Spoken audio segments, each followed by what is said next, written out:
ஆரம்பிச்சிடலாம்.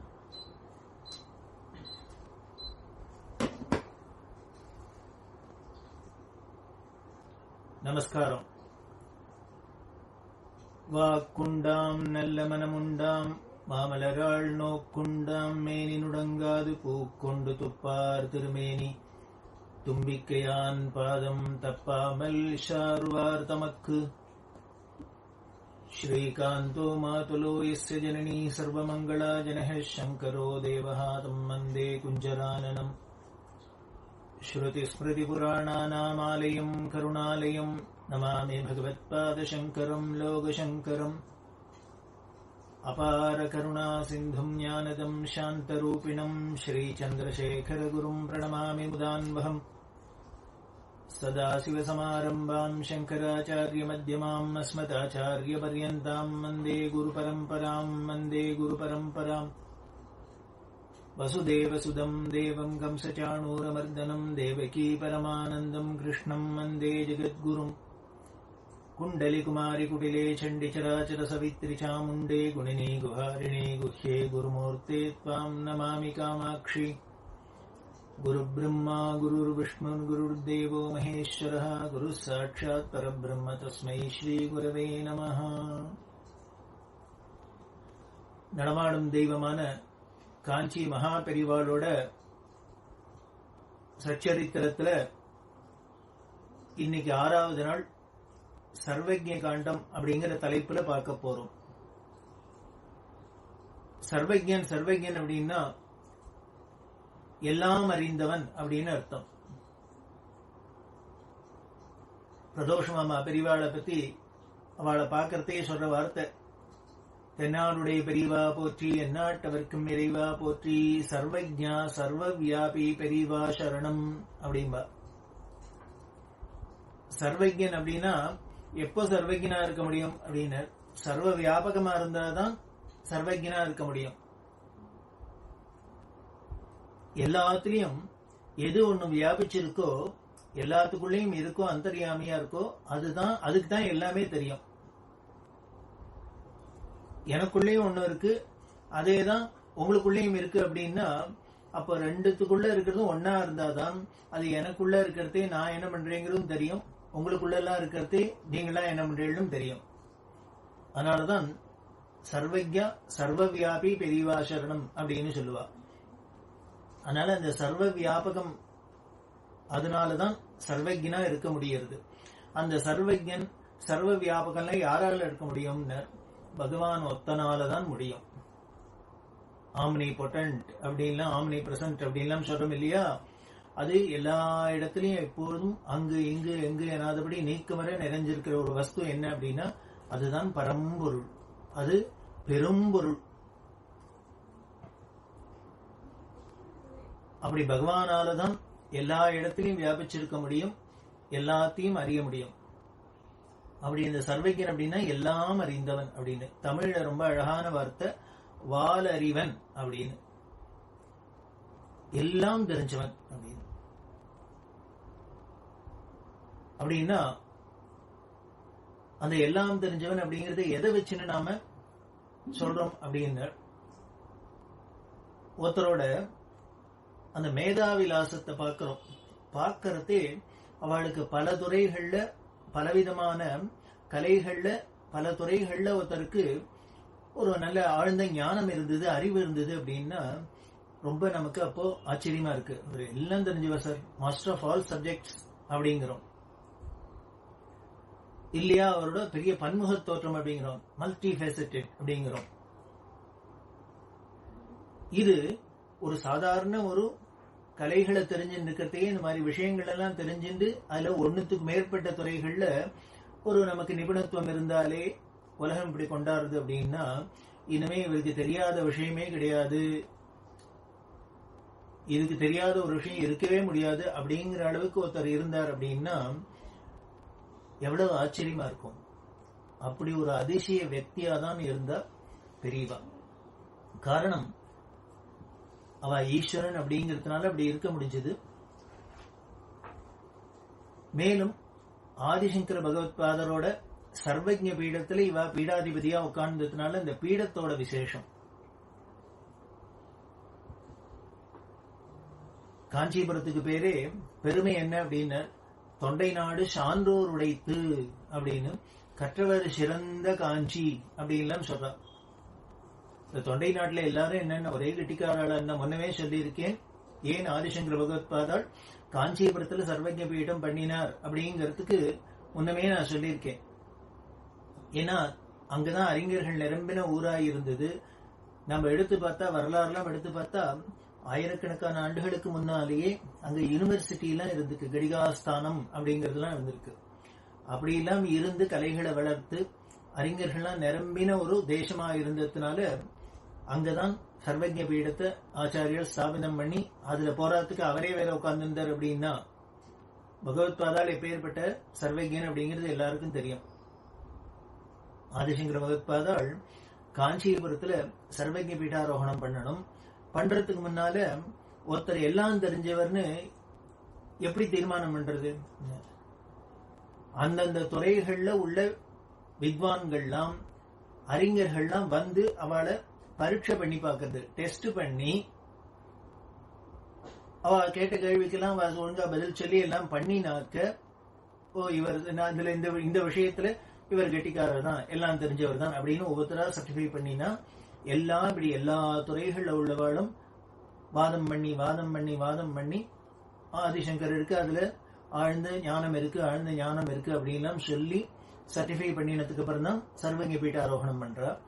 அப்படி ஆச்சாரியர்கள் சர்வஜ பீடாரோகணம் பண்ண பொறுத்தே எல்லா வேதமா இருக்கட்டும், சாஸ்திரமா இருக்கட்டும், புராணமா இருக்கட்டும், இதிகாசமா இருக்கட்டும், எல்லா துறைகளை சேர்ந்தவர்களும் பகவத்பாதால பரீட்சை பண்ணி பார்த்து எல்லாரும் ஒரு மனதா தீர்மானிச்சு, இவர் நிஜமாவே எல்லா துறைகளிலும் வல்லவர் தான், சர்வஜன் தான், அதனால நீங்க தடையில்லாத சர்வஜ பீடம் ஏறலாம் அப்படின்னு எல்லாரும் ஆமோதிச்சு சொல்றா. அப்படி இருக்கிறது ஒரு செருப்பு தைக்கிற ஒரு தொழிலாளி அவர் வந்த சாமி நெல்லுன்னு சொன்னார். உடனே அவர் சொல்றார், நீ பெரிய வேதத்துல கெட்டிக்காரனா இருக்கலாம், சாஸ்திரத்துல கெட்டிக்காரனா இருக்கலாம், புராணங்கள்ல இருக்கலாம், சங்கீதத்துல இருக்கலாம், எதுல வேணா இருக்கலாம், அந்த கலைகள் எல்லாம் நீ எல்லாம் தெரிஞ்சவனா இருக்கலாம், அந்த விஷயம் தெரிஞ்சவனா இருக்கலாம். ஆனால் அப்படி இருக்கிற உனக்கு நான் செருப்பு தைக்கிறேனே, என்னோட தொழில் உனக்கு தெரியுமா? இது உனக்கு செருப்பு தைக்க தெரியுமா அப்படின்னு கேட்டாராம். நாமளா இருந்தா என்ன பண்ணிருப்போம், இந்த அஷடு பெரிய பெரிய கெட்டிக்கார எல்லாமே எனக்கு நான் தான் எல்லாம் தெரிஞ்சவன்னு சொல்லிட்டு, அப்புறம் நீ என்ன நடுப்புற சொண்டைக்கா அப்படின்னு இவரை முதல்ல இந்த ஆளும் முதல்ல வெளியில தள்ளுங்க அப்படின்னு தான் நாம சொல்லுவோம். ஆனா பகவத்பாதால அப்படி சொல்லல. ஏன்னா வினயமே வடிவான, அன்பே வடிவான ஒரு மகான் இல்லையா? அவர் என்ன பண்ணார், அப்படியா வாஸ்தவம் தான்ப்பா, எல்லாம் தெரிஞ்சவன் அப்படின்னா சர்வஜன் அப்படின்னா இதுவும் ஒரு கலை தானே, இப்படி இது கூட விட்டு போகக்கூடாது, எல்லாம் தெரிஞ்சதா இருக்கணும். இதுல கலைகள்ல பெரிய கலை, சின்ன கலை, முக்கியமான கலை, முக்கியம் இல்லாத கலைன்னு தான் இருக்க. எல்லா கலைகளும் பெரிய கலைகள் தான், எல்லாமே முக்கியமானதுதான். அந்தந்த சமயத்துக்கு அதுதான் முக்கியம். திடீர்னு ரோட்ல நடந்து போறோம், திடீர்னு செருப்பு அருந்து போயிடுத்து அப்படின்னா அப்ப யாரை தேடுவோம்? டக்குன்னு எங்கேயானு ஒரு செருப்பு தைக்கிறவர் இருக்க மாட்டாரா அப்படின்னு அந்த சமயத்துக்கு அதுதான் இருக்கிறதுலே முக்கியமான ஒரு விஷயமா இருந்தது. அப்ப வேற ஏதாவது பாட்டை பத்தி நினைப்போமா, இல்ல ஆட்டத்தை பத்தி நினைப்போமா, எதை பத்தி நினைப்போம்? அதனால அந்தந்த சந்தர்ப்பங்கள்ல அந்தந்த சமயத்துக்கு எல்லா கலைகளுமே உயர்ந்ததுதான், முக்கியமானதுதான். அதனால இதை நன்கு உணர்ந்தவரா இருந்ததுனால பகவத்பாதால என்ன பண்ணா, வாஸ்தவம் தான் பண்ணி சொல்றது, குடு, என்னால எனக்கு தெரியுமான்னு பண்ணி பார்க்கலாம், நானும் என்னால முடிஞ்சதை நான் பண்ணி காமிக்கிறேன் அப்படின்னா. உடனே அந்த ஆள் இந்த தோலை போட்டார், ஊசியை போட்டார், நூலை போட்டார், எல்லாத்தையும் கொடுத்து எங்க பண்ணி காமி, தேய்ச்சி காமி அப்படின்னு. உடனே பகவத்பாதால என்ன பண்ணாரா, கீழே அந்த ஆள் மாதிரி உட்கார்ந்து அந்த போஸ்ட்ல உட்கார்ந்து அந்த ஊசி அதுல நூலை கோத்து உள்ளுக்குள்ள விடணும். அந்த தோலுக்குள்ள விட்டு இழுத்து தானே தைப்பா. அப்படி விட்டு இந்த ஊசியை உள்ள விடுறதுக்கு முன்னால என்ன பண்ணாராம், அந்த ஊசி முனைய இப்படின்னு இந்த மூக்குக்கு 2 பக்கமும் இழுத்துட்டாராம். 4 தடவை இழுத்துட்டார். இத பார்த்த உடனே அந்த தொழிலாளி என்ன பண்ணார், சாமி போரும் இதுக்கு மேல நிறுத்து, நீ வேற ஒண்ணும் தொட வேண்டாம், இப்பவே தெரிஞ்சு கொடுத்து நீ இதுலயும் கெட்டிக்காரன் தான். எப்படி? இவர் தான் நான் ஆரம்பிக்கவே இல்லையே, எப்படி தெரிஞ்சிட்டார் அப்படின்னார். வேற ஒண்ணும் இல்ல, ஒரு விஷயத்த ஒரு கலையை தெரிஞ்சுக்கிறதோட இல்ல, அந்த கலையில தொழில் ரகசியம் அப்படிமா நுணுக்கம், தொழில் நுணுக்கம் அப்படின்லாம் சொல்றார் இல்லையா, அதை முதற்கொண்டு ஒரு மைனூட்டா சின்ன சின்ன விஷயம் மாதிரி இருக்கிறத கூட நன்கு தெரிஞ்சவா. அது எப்போ வரும்னா அதுலயே ஊறினாதான் வரும். ஆரம்பத்துல நம்ம சமைக்கிறது இப்படின்னு ஆரம்பிச்சா ஏதோ தாறுமாறா கொண்டாமணன்னு தான் சமைக்க ஆரம்பிப்போம். அதுக்கப்புறம் அதை பண்ண பண்ண பண்ண ஒரு நாளைக்கு சாம்பார் வைக்கிறது, முதல்ல சாம்பார் வைக்கிறது உப்பு ஜாஸ்தியா இருக்கு, உரப்பு ஜாஸ்தியா இருக்கு, புளிப்பு ஏதோ இருக்கும். அதுக்கப்புறம் அது பழக பழக பழகதான் என்ன பண்ணும் அப்படின்னு 2ஆம் நாள் ஏதோ 3 ஜாஸ்தியா இருந்ததுல 1 ஜாஸ்தியா இருக்கும், 2 சமனா இருக்கும். அதுக்கப்புறம் 3ஆம் நாள் அந்த 3ஆவதும் சரியா வரும். இப்படி போக போக எக்ஸ்பீரியன்ஸ் அப்படிங்கிறோம். அந்த அனுபவம் வர வர வரதான் அந்த ஒரு விஷயத்துல நமக்கு ஒரு நிபுணத்துவம் ஏற்படும், மாஸ்டர் ஆக முடியும். அப்படி மாஸ்டர் ஆயிட்டா அதுக்கப்புறம் அவளுக்கு தண்ணி பட்ட பாடு அந்த வேலை, அந்த காரியம். அப்படிதான் சர்வஜன் அப்படின்னா விஷயம் தெரிஞ்சவன் மட்டும் இல்ல, மாஸ்டர் ஆஃப் ஆல் சப்ஜெக்ட்ஸ் அப்படிங்கிறோம். அதுல கெட்டிக்கார நிபுணரா இருக்கணும். சும்மா மேல எழுந்த வாரியா நுனிப்புல் மேஞ்சவரா இருக்கக்கூடாது, அப்படி இருக்கணுமா. அந்த நிபுணத்துவம் எப்ப வரும்னு அதுல ரொம்ப ஊறினாதான் வரும் அப்படின்னு சொன்னோம். ஆனா பகவத் பாதால என்ன பண்றார் அப்படின்னா இழுத்தோன்னே அப்படி மூக்குல அப்படி தடவிந்தோன்னு அந்த ஆளுக்கு புரிஞ்சு கொடுத்தோம். ஏன்னா அந்த தொழில் ரகசியம் விட்டு எப்படி தெரிஞ்சு வச்சுட்டு இருக்கார். அதாவது அந்த செருப்பு தைக்கிறவாள்லாம் என்ன பண்ணுவாளாம், அந்த ஊசியில நூலை விட்டு ஊசியை குத்தி நூலை வாங்கி இழுத்து தைக்கணும் அப்படின்னா அந்த தோல்ல ஊசியை குத்தணும்னா கொஞ்சம் ஹார்டா இருக்கும், சிரமப்படணும். அதனால அவன் என்ன பண்ணுவா, அது வழிக்கிண்டு சாஃப்டா உள்ள போறதுக்காக அந்த ஊசி முனையில கொஞ்சம் ஒரு ஆயில் பசை, எண்ணெய் பசை இருந்தது அப்படின்னா சரக்குன்னு வழிக்கின்னு உள்ள போகும். இவளுக்கு ஸ்ட்ரெயின் கம்மி வேலை செய்யறதுல. அதுனா முக்கியம். வேலை செய்யறது பெருசு இல்ல, மாங்கு மாங்கு மாங்கு மாங்குன்னு சில பேர் வேலை செய்வா 24 மணி நேரம். ஆனால் ரகளப்படும் ஊரே வீடு.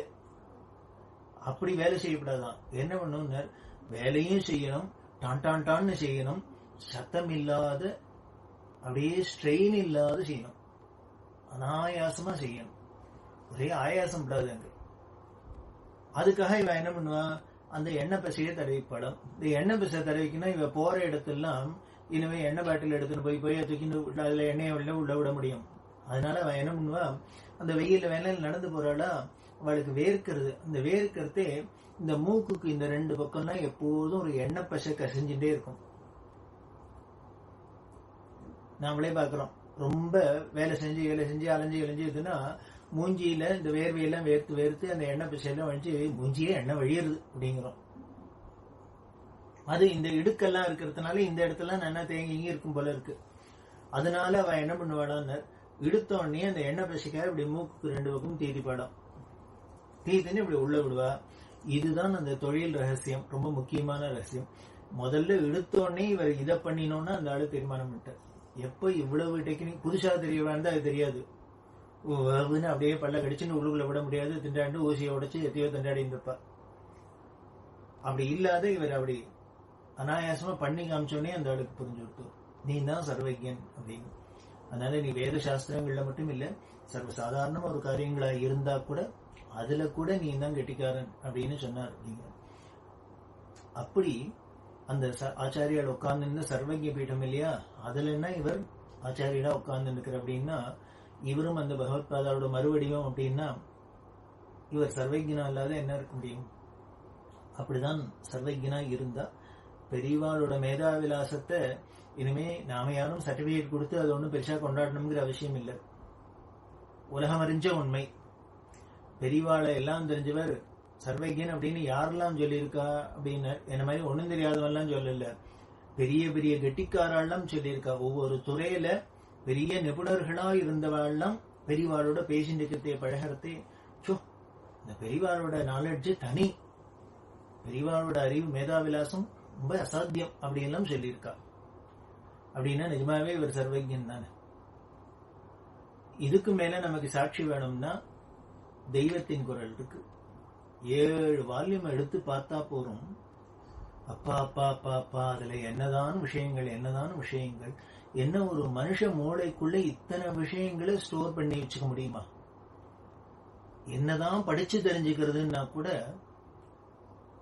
படிச்சுட்டா கூட அதை நம்ம கிரகிச்சுக்கணுமே. கிரகிச்சுக்கணும், தாரண சக்தி இருக்கணுமே. அதாவது படிப்புல ரொம்ப முக்கியமானது என்ன அப்படின்னு பார்த்து படிக்கிறது, அந்த உழைப்பு. அதுக்கப்புறம் கிரகிச்சுக்கிறது. அதை கிரகிச்சுன்றத தரிச்சுக்கிறது, தாரண சக்தி. அதாவது மெமரி பவர் அப்படிங்கிறோம். நன்னா படிச்சுட்டு பரீட்சை சமயத்துல மறந்து போனா பிரயோஜனம் இல்லை. அது என்ன பண்ணணும், இப்போ பரீட்சைக்காக படிச்சது, ஸ்கூல்ல படிச்சது ஆயுசு முழுக்கலும் மறக்கப்படாது. அப்படி ஒரு தாரண சக்தி. அது எதனால வரும், அந்த பிரம்மச்சரியத்தினாலதான் வரும். அந்த நைஷ்டிக பிரம்மச்சரியத்தினாலதான், இந்த புலநடக்கத்தினாலதான் அந்த கிரகண சக்தியும் தாரண சக்தி இருக்கும். அதனாலதான் அது இருக்கிற அந்த சமயத்துலதான், அந்த மாணவ பருவத்துலதான் வித்யாபியாசம் அப்படின்னு நமது சாஸ்திரங்கள் ஒரு மனித வாழ்க்கையில பிரம்மச்சரியம் அப்படின்னு வச்சு அந்த சமயத்துலதான் எல்லாம் அறிவை வளர்த்துக்கிறதுக்கு உண்டான படிப்பு அத்தனையும் அப்ப சொல்லி தருது, படிக்கிறது அப்படின்னு காலத்தை வச்சிருக்கா. ஏன்னா அந்த சமயத்துலதான் இவர்களுக்கு அந்த பிரம்மச்சரியமும் இருக்கு, புலனடக்கமும் இருக்கு. அந்த சமயத்துல அப்படி புலன் தரிகட்டு போற சமயத்துல புலன் அடக்கிட்டோம்னா அப்படின்னா அதுக்கப்புறம் அது ஒரு ஒழுங்குமுறைக்கு வந்துடும். அதுதான் அங்க முக்கியம். அப்படி தாரண சக்தி, மெமரி பவர் அப்படின்னா பெரியவாளோட மெமரி பவரை என்னன்னு சொல்றது? என்ன மெகா பைட்னு சொல்றதா, கிகா பைட்னு சொல்றதா, டெரா பைட்னு சொல்றதா? எத்தனை பைட்டு? அது ஸ்டோரேஜ் கெப்பாசிட்டிக்கு அது அளவே இல்லாத கெப்பாசிட்டியா இருக்கு. ஸ்டோரேஜ் பண்ணி வச்சுக்கிறதா இருக்கட்டும், நமக்கும் கம்ப்யூட்டர்ல எல்லாம் இதுல எல்லாத்துலயும் ஹார்ட் டிஸ்க்ல எல்லாம் பண்ணிடலாம். ஆனா நமக்கு சமயத்துக்கு போட்டா சுவிட்ச தட்டினா வரணுமே, ரிட்ரைவ் பண்றதுக்கு வரணுமே. அது இல்லைன்னா பிரயோஜனம் இல்லையே. ஆனா பெரியவாள்கிட்ட எப்படி இருக்கும் அப்படின்னு அந்த அளவில்லாத ஸ்டோரேஜ் கெப்பாசிட்டி எல்லாத்தையும் வாங்கி உள்ளுக்குள்ள தரிச்சு வச்சுருப்பா. அந்தந்த சமயத்துல எப்ப வேணுமோ யாரு போய் நிக்கிறாளோ உடனே சுவிட்ச தட்டினாப்புல கிடுன்னு அவளோட பயோடேட்டா முழுக்கல வந்துடும். அங்க ஃபெயிலூரே ஆகாது, கரப்டே ஆகாத கம்ப்யூட்டர். அது கரப்ஷன்ங்கிறதே அங்ககிட்டே போக முடியாது, அவ்வளவு பரிசுத்த மூர்த்தின்னா. இப்படி ஒரு அசாத்தியமான வியக்கிற ஒரு மேதாவிலாசத்தோட ஞானத்தோட தெள்ளத்தெளிந்த ஞானத்தோட இருந்தா பெரியவா. அதுக்கு சாட்சி தான் தெய்வத்தின் குரல். தெய்வத்தின் குரல்ல அத்தனை விஷயங்களையும் சொல்லியிருக்கா. அவ டச் பண்ணாத விஷயங்கள் இல்லை அப்படிங்கிறாப்புல சொல்லியிருக்கா. வேறு சாஸ்திரங்கள்ல இருந்து ஆரம்பிச்சு அன்னன்னைக்கு நடக்கிற நடப்பு வரைக்கும் பெரியவா அத்துப்படியா இருந்தா, எல்லாத்துலயும் மாஸ்டரா இருந்தா, அத்தனையும் தரிச்சிருந்தா, அப்பப்போ எல்லாருக்கும் எடுத்து விநியோகம் பண்றாப்புலயும் இருந்தது. அது எல்லாத்துக்கும் மேல எளிமை, சிம்பிளிசிட்டி. ரொம்பவே மெத்த படிச்சுட்டாக்க அவளால கீழே இறங்கி வந்து சாதாரண ஜனங்களுக்கு ஈடு கொடுக்க முடியாது. இதான பாக்குறோம் உலகத்துல. ஆனால் பெரியவாளை போல எல்லாம் தெரிஞ்ச மகாமேதை கிடையாது. ஆனா பெரியவாளை போல ஒரு பச்சை குழந்தைக்கு கூட கதை சொல்றாப்புல சொல்லிட்டு அவ்வளவு எளிமையா அத்தனை பேருக்கும் ஸ்பூன் ஃபீடு அப்படிங்கிற அது மாதிரி ஒரு விஷயத்தை கொடுக்கவும் முடியாது. அதுதான் முக்கியம். ஒரு பெரிய வித்வான் வந்திருக்கார், அங்க சதஸ்லாம் நடந்துருந்தது. அவா வித்வான்கள்லாம் சத் விஷயங்கள்லாம் எல்லாருக்கும் எடுத்து சொல்லிட்டு இருக்கா. கூட்டம் நிறைய இருக்கு. பெரியவா இந்த வந்த வித்வான்கிட்ட சொன்னா, நீனு வந்திருக்கியே, நீனு தானே ஒரு நல்ல விஷயம் சொன்னேன் இந்த ஜனங்களுக்கெல்லாம், நீ கொஞ்ச நேரம் ஒரு உபன்யாசம் பண்ணு அப்படின்னு அவர்கிட்ட சொன்னா. அவர் உடனே என்ன பெரியவா சொல்லிட்டா இல்லையா, சரின்னு போனார். உட்கார்ந்துட்டார். கூட்டமா இருக்கு. இவர் அன்னைக்கு என்ன பண்ண சொல்லணும்னு தோணித்தோ தெரியல, தட்சிணாமூர்த்தியோட சின்முத்திரைய வியாக்கியானம் பண்ணணும் அப்படின்னு இவருக்கு தோணித்து. தட்சிணாமூர்த்தி இப்படி காமிச்சுட்டு இருக்காரு இல்லையா, சின்முத்திரை அப்படின்னு. இதுக்கு பேர் சின்முத்திரை. இந்த ஆள்காட்டி விரலையும் கட்ட விரலையும் ஒன்னா சேர்த்து வச்சுன்னு அபிநயம் பண்ணி காமிக்கிறார். இந்த சின்முத்திரைக்கு என்ன, ஏன் அவர் அப்படி காமிக்கணும் தட்சிணாமூர்த்தி? வேற யாரும் இப்படி காமிக்கப்படாதா, இப்படி காமிக்கப்படாதா, இல்ல வேற ஏதாவது தின்சா அபிநயம் பண்ணி காமிக்கப்படாதா, முத்திரை பிடிச்சு காமிக்கப்படாதா? இவர் எதுக்கு இந்த சின்முத்திரையை காமிக்கிறார் அப்படிங்கறத வியாக்கியானம் பண்ற. அந்த சின்முத்திரைக்கு என்னென்ன வேதாந்த ரீதியா தாத்பரியம் அதெல்லாம் போட்டு இவர் பிரமாதமா உபன்யாசம் பண்ண. ஒண்ணும் இல்ல, வெறும் இப்படி ஒரு அபிநயம்ங்கிறோம். இதுக்கு ஒரு மணி நேரத்துக்கு மேல ஒருத்தரால சொல்ல முடியும்னா அவர் எவ்வளவு மெத்த படிச்ச மகாமேதையா இருக்கணும். இது அவரோட வந்து சொல்றவரோட மேதாவிலாசத்தை காமிக்கிறது. இப்படி பிரமாதமா உபன்யாசம் எல்லாம் பண்ணினர். முடிஞ்சு வந்து பெரியவாள்கிட்ட சொன்னேன். பெரியவா என்ன சொன்னேன், என்ன சொன்னேன் அப்படின்னா, சின்மதுரையை பத்தி சொன்னேன் அப்படின்னா. சின்மதுரையை பத்தியும் 1 மணி நேரத்துக்கு மேலேயா அப்படின்னு. உடனே அவர் சொன்னார், போருமோ, அதுல உள்ள தத்துவங்களை சொல்றதுக்கு 1 மணி நேரம் எல்லாம் போருமோ, இன்னும் நிறைய இருக்கு, நேரங்காலத்தை உத்தேசிச்சு நான் இதோட நிறுத்தினேன் அப்படின்னு. உடனே பெரியவா, அப்பா, ஒரு சாதாரண விஷயம் மாதிரி இருக்கு, அதுல எவ்வளவு விஷயம் இருக்கு, அதான் படிச்சவாங்கிறது அப்படின்லாம் சொல்லிட்டு, சரி, ஒரு சின்மதுரையை பத்தி நீ இப்படி 1 மணி நேரத்துக்கு மேல வியாக்கியானம் பண்ணி சொல்லியிருக்கியே, கேட்டவாளுக்கெல்லாம் அது புரிஞ்சுதோ அப்படின்னா. இது கேட்டோன்னு அவர் என்ன பதில் சொல்லுவார்? யாரோ ஒருத்தரை பார்த்து எல்லாருக்கும் 10 பேருக்கு ஏதாவது நல்ல விஷயம் சொல்லுங்கன்னு வேணா சொல்லலாம். சொன்னவாட்ட போய் நீங்க சொன்ன இத்தனை நேரம் எல்லாருக்கும் புரிஞ்சுதான்னு கேட்டா என்ன பதில் சொல்றது? கேட்டவாட தான் கேட்கணும், உங்களுக்கு எல்லாம் புரிஞ்சுதா, ஏதோ சொன்ன இத்தனை நேரம் சொன்னாரேன்னு. இல்ல, அது என்கிட்ட கேட்டா நான் எப்படி பதில் சொல்ல முடியும்? உடனே பின்ன எதுக்காக உட்காந்துருக்கிற 1000 பேரையும் கேட்க முடியுமா என்ன? சார் உங்களுக்கு புரிஞ்சுதா, சார் உங்களுக்கு புரிஞ்சுதா, எல்லாத்தையும் கேட்க முடியுமா? கேட்க முடியாது. உடனே பெரியவா சொல்றா, இல்ல, எதுக்கு சொல்றேன்னா, ஒரு விஷயத்த நன்னா படிச்சு தெரிஞ்சுட்டு எல்லாருக்கும் பிரசன்ட் பண்ணணும், எல்லாருக்கும் எடுத்து சொல்லணும். அதுதான் கற்றவர்களுக்கு கடமையே. என்னன்னு, தனக்கு தெரிஞ்ச விஷயத்தை எல்லாருக்கும் விநியோகம் பண்றது, சொல்லணும். ஏன்னு, செல்வத்தோடு செல்வம் செவிச்செல்வம் அப்படின்னு சொல்றார் வள்ளுவர். என்னதான் இருந்தாலும் நீனா படிச்சு தெரிஞ்சுக்கிறத விட அந்த கேட்டு கேட்டு கேட்டு அந்த செவியினால கேட்டு தெரிஞ்சுக்கிற விஷயம் ரொம்ப பெரிய செல்வம் அப்படின்னு சொல்றாரு இல்லையா? அதனால எல்லாருக்கும் அந்த செவி செல்வத்தை கொடுக்கிறாப்புல விஷயம் படிச்சு தெரிஞ்சுட்டவா அந்த விஷயங்களை விநியோகம் பண்ணணும் அவசியம்.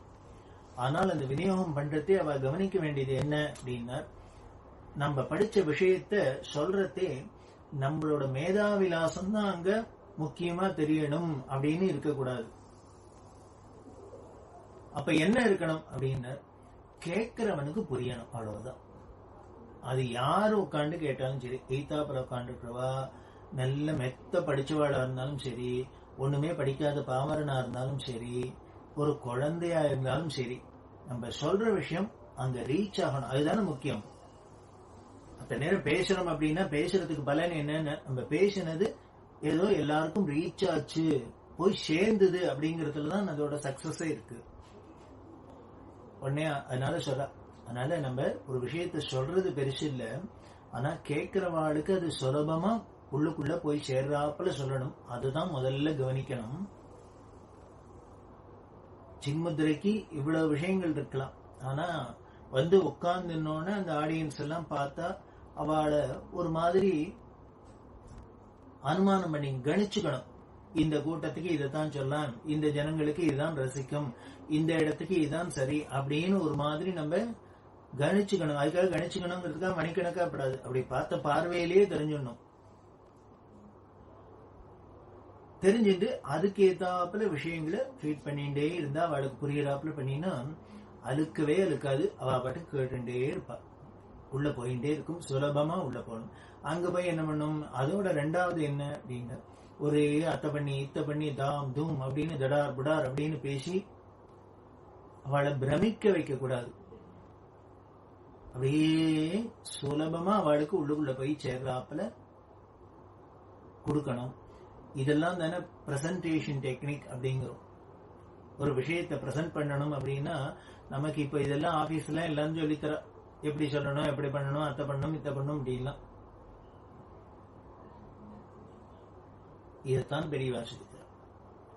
அதனால நாம இனிமே நம்ம சொல்ற விஷயம் அடுத்தவாளுக்கு புரிஞ்சுதா புரியலையா அப்படின்னு புரியறாப்புலதான் நம்ம சொல்றது கட்டாயம் புரிஞ்சே தீரும். அடிமுட்டாளா இருந்தா, ஒரு குழந்தையா இருந்தா கூட அவனுக்கு ரீச் ஆயிடும், புரிஞ்சிடும் அப்படிங்கிற ஒரு தீர்மானத்தோட அந்த வழியில தான் நாம எல்லாத்தையும் கொடுக்கணும். அப்படி கொடுத்தோம் அப்படின்னா இன்னொன்னு அவளோட முகக்குறிப்பு, அவளோட ரியாக்ஷனை பார்த்தே புரிஞ்சுடலாம் நம்ம சொல்றது அவளுக்கு ஏறுறது புரியறது அப்படிங்கறது புரிஞ்சுடலாம். நாம பாட்டுக்கு ஒரே பிரமாதமா பேசியிருந்தா அவ பாட்டுக்கு சிவனேன்னு உட்கார்ந்து இருந்தா பிடிச்சபடி மாதிரி பிரயோஜனம் இல்லை. இல்ல தூங்கி இங்கி வழிஞ்சாள்னா போச்சு.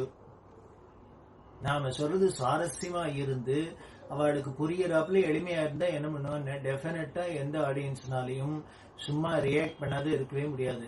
உடனே தலையாட்டுவா, ஆஹாமா ஓஹோம்பா இப்படி எல்லாம் சொல்லிட்டு அது உள்ளுக்குள்ள போறத நமக்கு அக்னாலஜ் பண்ணுவா. அதனால அது சொல்றவா பேசுறவா அதையும் பார்த்துக்கணும். இவட்டு கண்ண மூடிண்டு பேசக்கூடாது. எய்தாப்புல இருக்கிறவாள பார்த்து பார்த்து பார்த்து அவளுக்கு உள்ளுக்குள்ள போறதான்னு. தாயார் குழந்தைக்கு சாதம் ஊட்டுறான்னா என்ன பண்றான்னு கிண்ணத்துல பிசைஞ்சு முழுக்கல வாயில வச்சு திணிச்சுடுறாளா? இல்ல, அது ஒரு வாயா துளி துளியா எடுத்து அதுக்கு காக்காயை காமிச்சு குருவியை காமிச்சு எத்தையோ பண்ணி பண்ணி பண்ணி இருக்கிற கதையெல்லாம் சொல்லி அது கிண்ணஞ்சாதம் சாப்பிட்டதுன்னு அந்த குழந்தைக்கே தெரியாத அத்தனையும் உள்ளுக்குள்ள திணிச்சு விடுறா. அப்படி தாயார் குழந்தைக்கு சாதம் ஊட்டுறாப்புலதான் ஒரு விஷயத்த நல்ல விஷயங்களை அடுத்த வாழ்க்கை எடுத்து சொல்வா பண்ணணும். அந்த தாயார் என்ன பண்றா? கிண்ணஞ்சாதம்னாலும் அந்த குழந்தைக்கு எது ஹிதமோ எது பிடிக்குமோ அதைத்தான் பண்றா. காரம் இல்லாத, அப்படி எல்லாம் இல்லாத, அத்தை இல்லாத, இது இல்லாத நல்லா அழகா வெண்ணெய் மாதிரி பிசைஞ்சு பருப்பை போட்டு நெய்யை விட்டு அந்த குழந்தைக்கு எப்படி அது சரியா ஏத்துக்குமோ அது மாதிரிதான் பண்றா. அது போலதான் நாமளும் பண்றோம் அப்படின்னுட்டு. சரி, அந்த சின்முத்திரைக்கு சிம்பிளா அர்த்தம் என்ன அப்படின்னு யாரையான காமிச்சு அடுத்த வாழை காமிக்கிறதே நம்ம இந்த கையில இருக்கு 5 விரல் இருக்கு, ஒரு கையில 5 விரல், இந்த கையில 5 விரல் இருக்கு. இந்த 5 விரலுக்கும் ஒரு பேர் இருக்கு. அதுல இந்த விரலுக்கு என்ன பேருன்னு ஆள்காட்டி விரல்னு பேரு. ஆள்காட்டி விரல் அப்படின்னு எதனால யார நாம குறிப்பிடணும்னாலும் அடுத்த வாழை காமிக்கிறதே உடனே நமக்கு இந்த விரல் தான் நிகழ்றது. இது வரார் சார், சார் இங்க வாங்கோ இப்படின்னு அடுத்த வாழை இந்த விரலால தான் குறிக்கிறோம். அதனாலேயே ஆளை காட்டுறது. அதாவது அடுத்த வாழை காமிக்கிறது இந்த விரல். நம்மளை குறிக்கிறதே எந்த விரல்? கட்ட விரல் தான். ரொம்ப விவரம் தெரிஞ்சா அப்படிதான் வச்சுப்பா. நான் என்ன தர்மம் இல்லையோ, நான் யாரு தர்மம் இல்லையோ அப்படின்னா அப்படிதான் இந்த கட்ட விரல் தான் எழும்புறது. அதோட இல்ல, நாம ஜெயிச்சுட்டோம்னா கூட இதான் நமக்கு வெற்றின்னா நம்ம தம்ஸ்அப் ஏன் பண்றா? வேற எதுவும் இதை தூக்கப்படாதா அதை தூக்கப்படாதா? இல்ல, அந்த கட்ட விரல் தான் அகங்கிறத குறிக்கிறது, நான்கிறத குறிக்கிறது. அது கட்ட விரலா இருக்கு. அடுத்த வாழை குறிக்கிறது நீங்கிறத குறிக்கிறது ஆள்காட்டி விரலா இருக்கு. அதனால சுவாமி என்ன பண்றாராம், ஏன்னா அவர் மௌனம் வியாக்கியா பிரகடித பரபிரம்ம தத்துவம்னா அவர் வாயை திறந்தெல்லாம் பேச மாட்டார். மௌனத்தினாலேயே எல்லாத்தையும் பெரிய பரபிரம்ம தத்துவத்தை கூட விளக்கி விடுவார் அப்படின்னு தானே அவருக்கு ஸ்லோகம் இருக்கு. அதனால சுவாமி என்ன பண்றார், அடுத்த வாழை குறிக்கிற நீங்கிற விரலையும் காமிச்சு, தன்னை குறிக்கிற நான்கிற விரலையும் காமிச்சு, நீயும் நானும் ஒண்ணு அப்படின்னு இவர் காமிக்கிறார். அதாவது ஜீவாத்மாவும் பரமாத்மாவும் ஒண்ணு அப்படிங்கறதான் அந்த அத்வைதம் ரெண்டு அல்ல அப்படிங்கறதான் இவர் இப்படி அபிநயம் பண்ணி காமிக்கிறார். அப்படின்னு இவ்வளவு எளிமையா இந்த சின்முத்திரைக்கு அர்த்தம் அப்படின்னு சொன்னாக்க இது எல்லாருக்கும் புரியுமே. ஓ, சாமி அதைத்தான் சொல்லுதா, நீயும் நானும் ஒண்ணுங்குதா அப்படின்னு சிம்பிளா போயிடும்.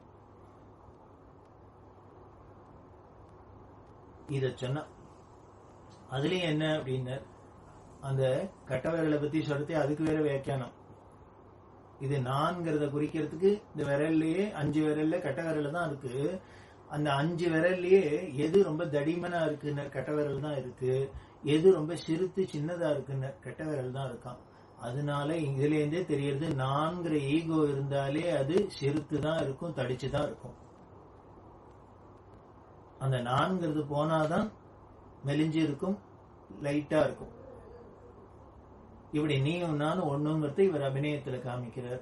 இப்படி சொன்னா எல்லாருக்கும் புரிஞ்சிருக்குமா புரியலையான்னு சந்தேகமே வேண்டாமே. இது கூட ஒருத்தருக்கு புரியலைன்னா புரியாதே இருக்க முடியாது. இப்படி சொல்லாமே. அவர் வித்வானா இருந்ததுனால என்ன பண்ணார், அதுதான் தெரியவா. நாங்கெல்லாம் என்ன பண்ணிடுறோம், ஒரு இடத்துல வரணும் அப்படின்னா நம்ம படிச்ச ஒரு விஷயத்துல என்னென்ன படிச்சிருக்கோமோ அது பல பேருக்கு தெரியணும் அப்படிங்கிற ஒரு நோக்கத்துல ஏதோ எல்லாம் சொல்லிட்டு இருக்கோம். ஆனா பெரியவாளுக்கு அது லட்சியம் இல்லை. அதனாலதான் நம்மளோட உபன்யாசத்தை கேட்டேன்னா ஏதோ ஒரு பாட்டிமா கதை சொல்றாப்புல, குழந்தைக்கு கதை சொல்றாப்புலதான் இருக்குமே வழிய ஒன்னான தடார் புடார் அப்படின்னு ஒரே அமக்களமே இருக்காதுங்க. ஏன் அப்படின்னா பெரியவாளோட லட்சியம் தன்னோட மேதாவிலாசத்தை, தன்னோட அறிவுத்திறனை எல்லாத்தையும் எக்ஸிபிட் பண்ணி காமிச்சுட்டு பெருமை அடையணுங்கிறது இல்ல. நம்ம நல்ல விஷயத்த சொல்ல வந்திருக்கோம், நாம தெரிஞ்ச நல்ல விஷயத்த எல்லாருக்கும் கொடுக்கணுங்கிறது தான் எங்க லட்சியம். அதுதான் சர்வஜ்யம். அது ரொம்ப கஷ்டமான காரியம். அதாவது நமக்கு அறிவு ஏற ஏற ஏற ஏற நம்மளோட அறிவு வளர வளர என்ன வரும் அப்படின்னு அகம்பாவம் தான் வளரும், ஈகோ தான் வளரும். என்னை விட இங்க யாருக்கு என்ன தெரியும், என்ன போல யாருக்கு, எனக்கு இருக்கிற யோகிதை யாருக்கு இருக்கு, இப்படிதான் நமக்கு போகும். ஆனால் பெரியவாளுக்கு எப்படி இருந்தது, எவ்வளவுக்கு அளவு அறிவு மலையா இருந்தாலோ அவ்வளவுக்கு அவ்வளவு அடக்க மலையா இருந்து அன்பு மலையா இருந்தா. இந்த அன்பும் அறிவும் அடக்கமும் ஒண்ணு சேர்றதே ரொம்ப கஷ்டம். அறிவு இருக்கிற இடத்துல அடங்காமை தான் பிரடாமினா இருக்கும். அந்த அடங்காமை இருக்கிறதுனாலேயே அன்பு இருக்காது. அவனுக்கு என்ன தெரியும், இவனுக்கு என்ன தெரியும், யாரை பார்த்தாலும் ஒரு அலட்சியம் தான் இருக்கும். அப்படி இல்லாத அறிவு மலையாவும் இருந்து அன்பு மலையாவும், இந்த அன்பு மலையா எப்படி இருந்தாருங்கிறது தான் முன்னால அனுகிரக காண்டத்தெல்லாம் பார்க்கிறோம். அன்பு மலையாவும் இருந்து அறிவு மலையாவும் இருந்து அடக்க மலையாவும் இருந்ததுதான் பெரியவாளோட சிறப்பு. அப்படி இருக்கிற அந்த சர்வஜனான பெரியவா அவ விட்டு வச்ச துறையே கிடையாதுன்னு சொன்னோம். இந்த தெய்வத்தின் குரல இருக்கிறவெல்லாம் படிச்சு பார்த்தா ரொம்பவே பிரமிப்பா தான் இருக்கு. எத்தனை விஷயங்கள் அதை எவ்வளவு எளிமையா இலக்கி கொடுத்து ஆச்சரியமா இருக்கு. இவாளுக்கு வித்யாபியாசம் நடக்கிறது 1909 வருஷத்திலிருந்து 1914 வருஷம் வரைக்கும் நடந்தது.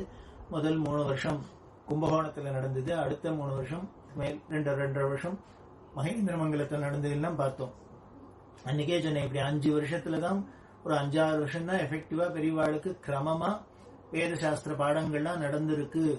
இதை ஞாபகம் வச்சுமோ பின்னால 6வது நாள் சர்வஜ்ய காண்டத்துல பெரியவாளோட மேதாவிலாசத்தை பார்க்கறதே அதை பத்தி அப்போ விசேஷமா சொல்லலாம் அப்படின்னு சொன்னேன் இல்லையா.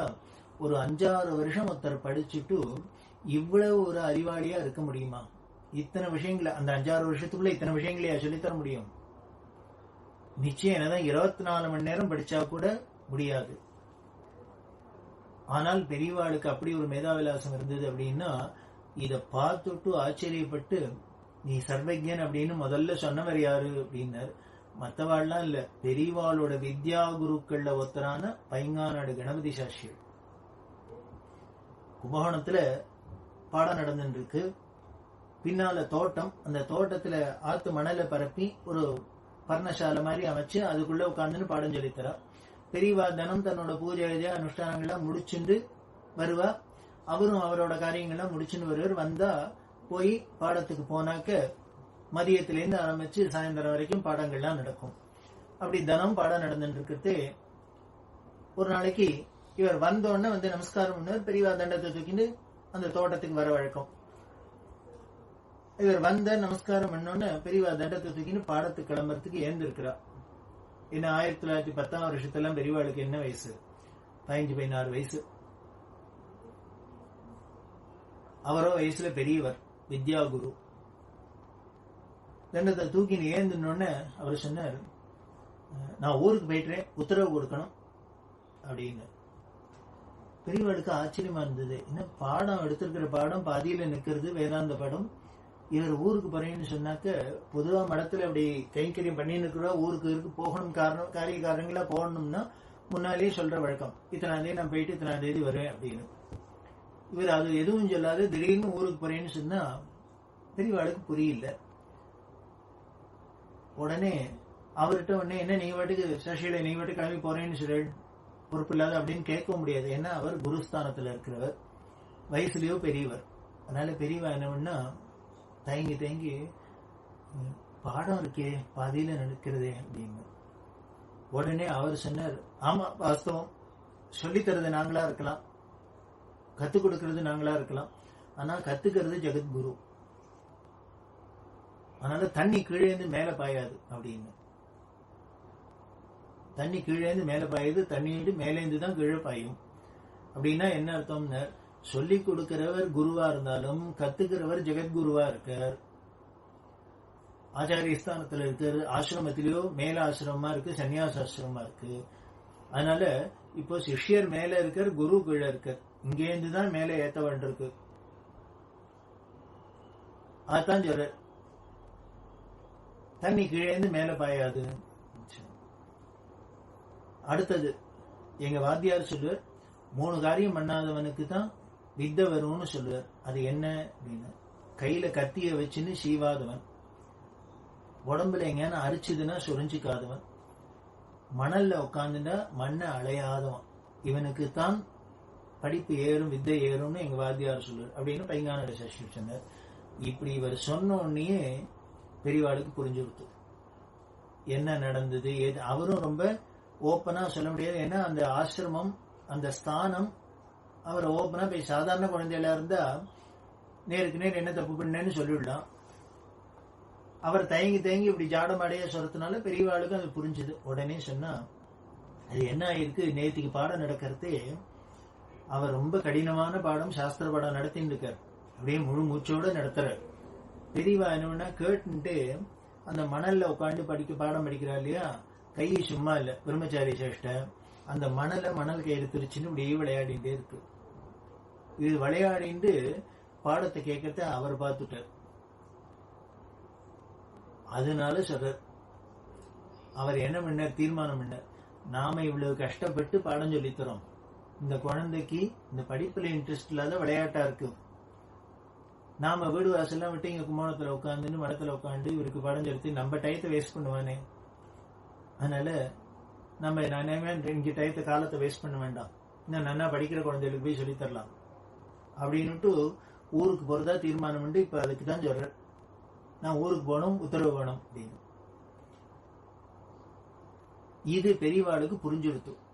மணல்ல உட்காந்து கையால மணலை அலையாதவன், மணல் கயிறு திரிக்காதவனுக்கு தான் பாடம் வரும் அப்படின்னு அவர் சொன்னதுல இது அத்தனையும் அவருக்கு பெரியவாளுக்கு புரிஞ்சுடுத்து. உடனே என்ன பண்ண விட்டு சொன்னா, அவர் தான் தயங்குற, சொல்ல முடியாது. பெரியவா சொல்றா, நேத்திக்கு நான் என்னமோ பாடம் படிக்கிறதே கையால மணலை அலைஞ்சுன்னு விளையாடினது வாஸ்தவம் தான், ஆனாலும் என் காது முழுக்கலும் அந்த நீங்க சொல்றதுலதான் இருந்தது, பாடத்துலதான் இருந்தது, கவனம் பாடத்துலதான் இருந்தது. எந்த பையனாலும் எந்த குழந்தைகளாலும் ஒத்துக்குமா, என்ன படிக்கிறியா டிவி பாக்குறியா அப்படின்னா, இல்ல படிச்சுன்னு தான் இருக்கேன். யாரானும் கவனம் சேர்ந்துச்சது, நான் வேடிக்கை பார்த்தேன் விளையாடினேன்னு சொல்லுவாளோ, இல்ல நான் ரொம்ப ஸ்ட்ரெயின் பண்ணி தான் படிச்சுக்கிறேன், கவனிச்சுதான் படிக்கிறேன்னு தான் சொல்லுவா. மார்க் வந்தான்னா தெரியும். அது போல பெரியவாளும் இப்படி சல்ஜாப் சொல்றாடா. உடனே பெரியவா அடுத்த வார்த்தையும் சொன்னா, அப்படி அவளுக்கு சந்தேகமா இருந்ததுன்னா என்ன வேணா பரீட்சை பண்ணி பார்க்கட்டும், அவ சொல்லி கொடுத்தெல்லாம் நான் கிரகிச்சுட்டு இருக்கேன்னா என்ன பண்ணியிருக்கேன்னு டெஸ்ட் பண்ணி பார்க்கட்டும், பரீட்சை பண்ணிட்டு திருப்தியா இருந்தா மேற்கொண்டு பாடத்தை கண்டினியூ பண்ணிட்டோம், இல்லைன்னா அவ எப்படி தீர்மானம் பண்ணாலும் பண்ணட்டும் அப்படின்னு ஒரு வினயமா தான் சொல்றா. ஆனா மெச்சூர்டா சொல்றா.